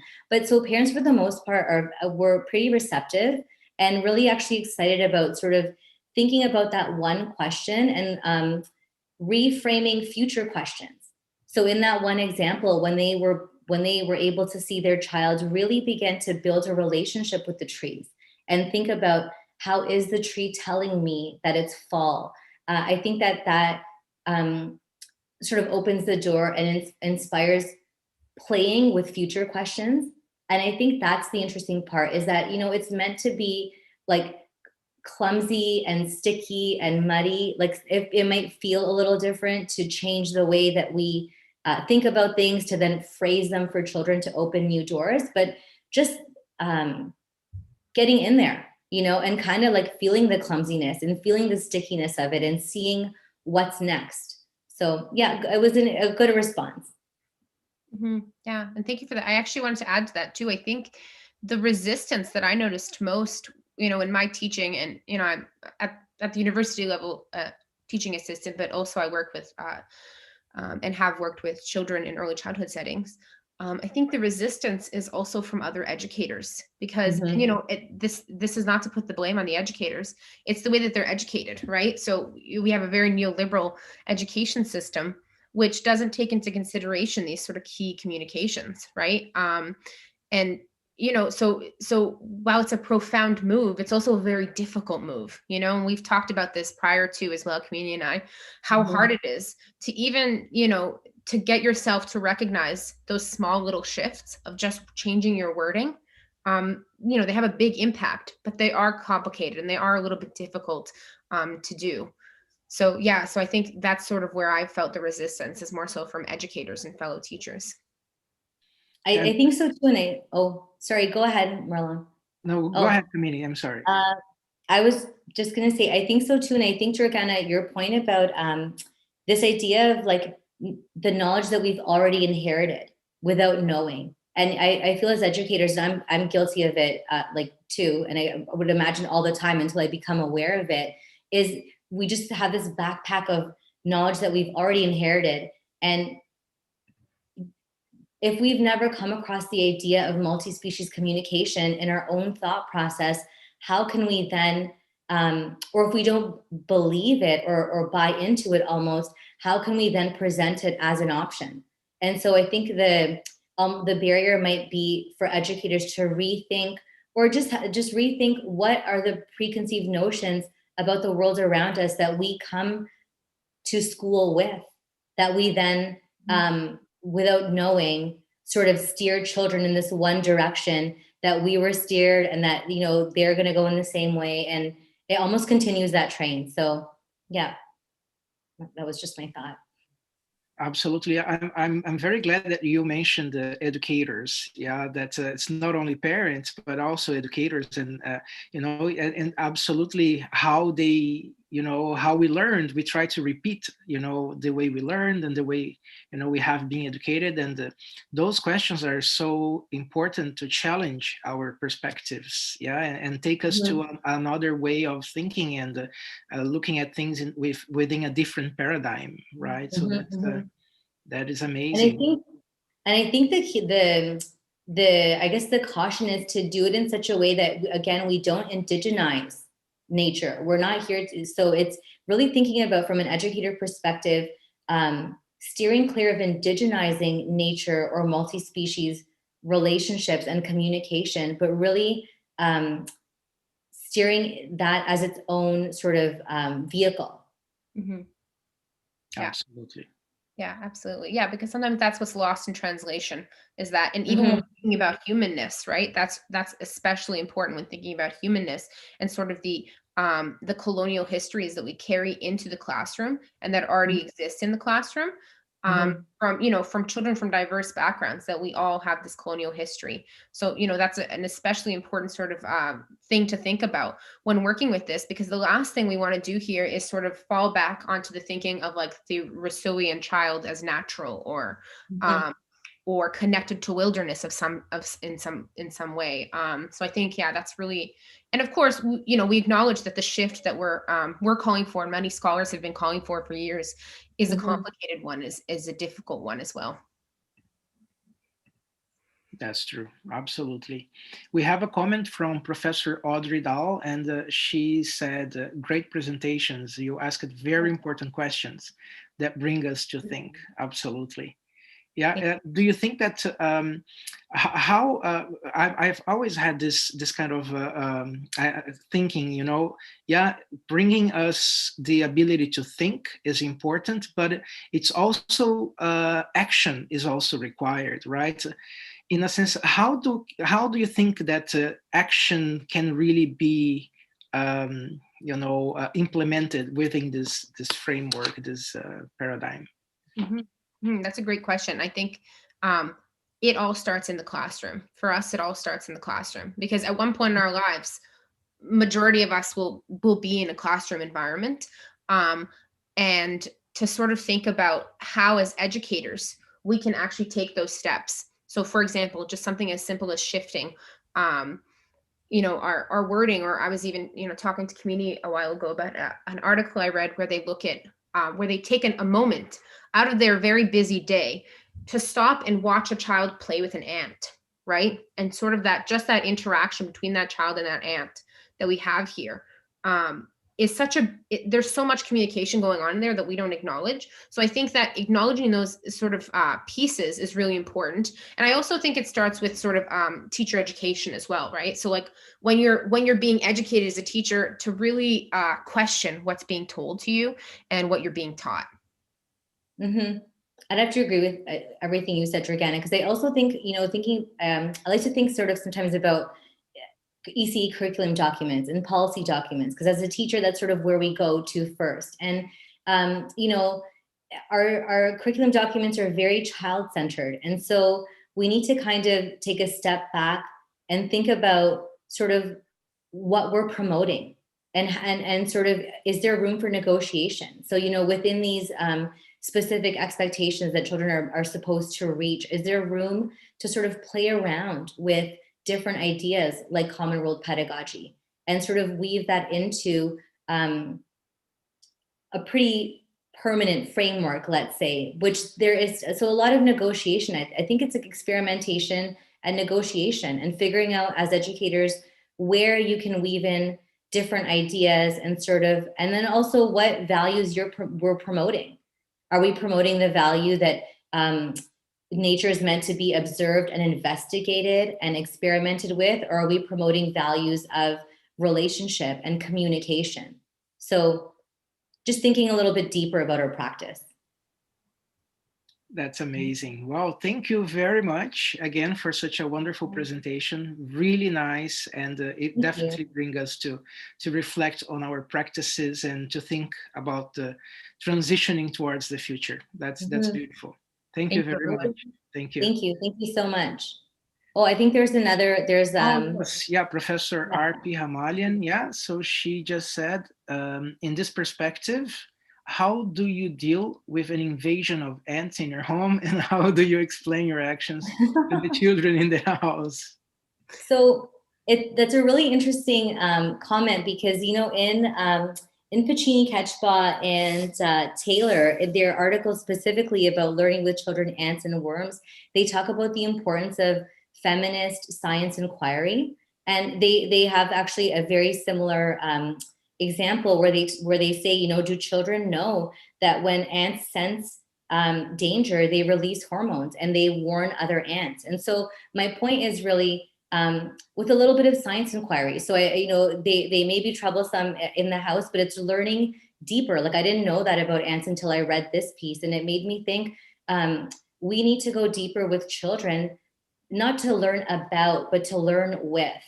And however that process unfolds of ants in the home, it's happening with. So it's not something where we need to get them out of the house, but it's more of pausing and going back to Dragana's thought about spirituality, almost being suspended in these moments and thinking about those moments in a multi-species perspective. If that makes sense. Yeah, I just also want to quickly add, it's so funny because I'm actually quite terrified of insects. But then I work with children, and we, you know, and sometimes there are moments where a butterfly will land on me, and it's that moment of like, I can't freak out that there's an insect on me, but because you don't. But I think there's an agency in that, and I think the great thing about that question is it acknowledges that that ants themselves have agency. So they're coming into your home space, right? You know, they have agency in their own way, right? And they're coming into your space. And I remember a friend who was dealing with that, and she knows I like sort of turning to natural remedies before we turn to the chemical stuff, you know, to sort of hurt them. She always said, like, what are some ways that I can get them out of my house? And out of the classroom, because they come into classrooms too sometimes, right? So, you know, I think in that moment that Kamini was mentioning, there's sort of those experimentations that happen with the ants. Like, okay, if we give them food, you know, if we give them food outside the classroom, is that where they're going to go? How else can we, can we work with them, right? Like, what if we build a little barrier? Can we guide them elsewhere, right? So there's sort of these moments, I think, that where that sort of exploration happens.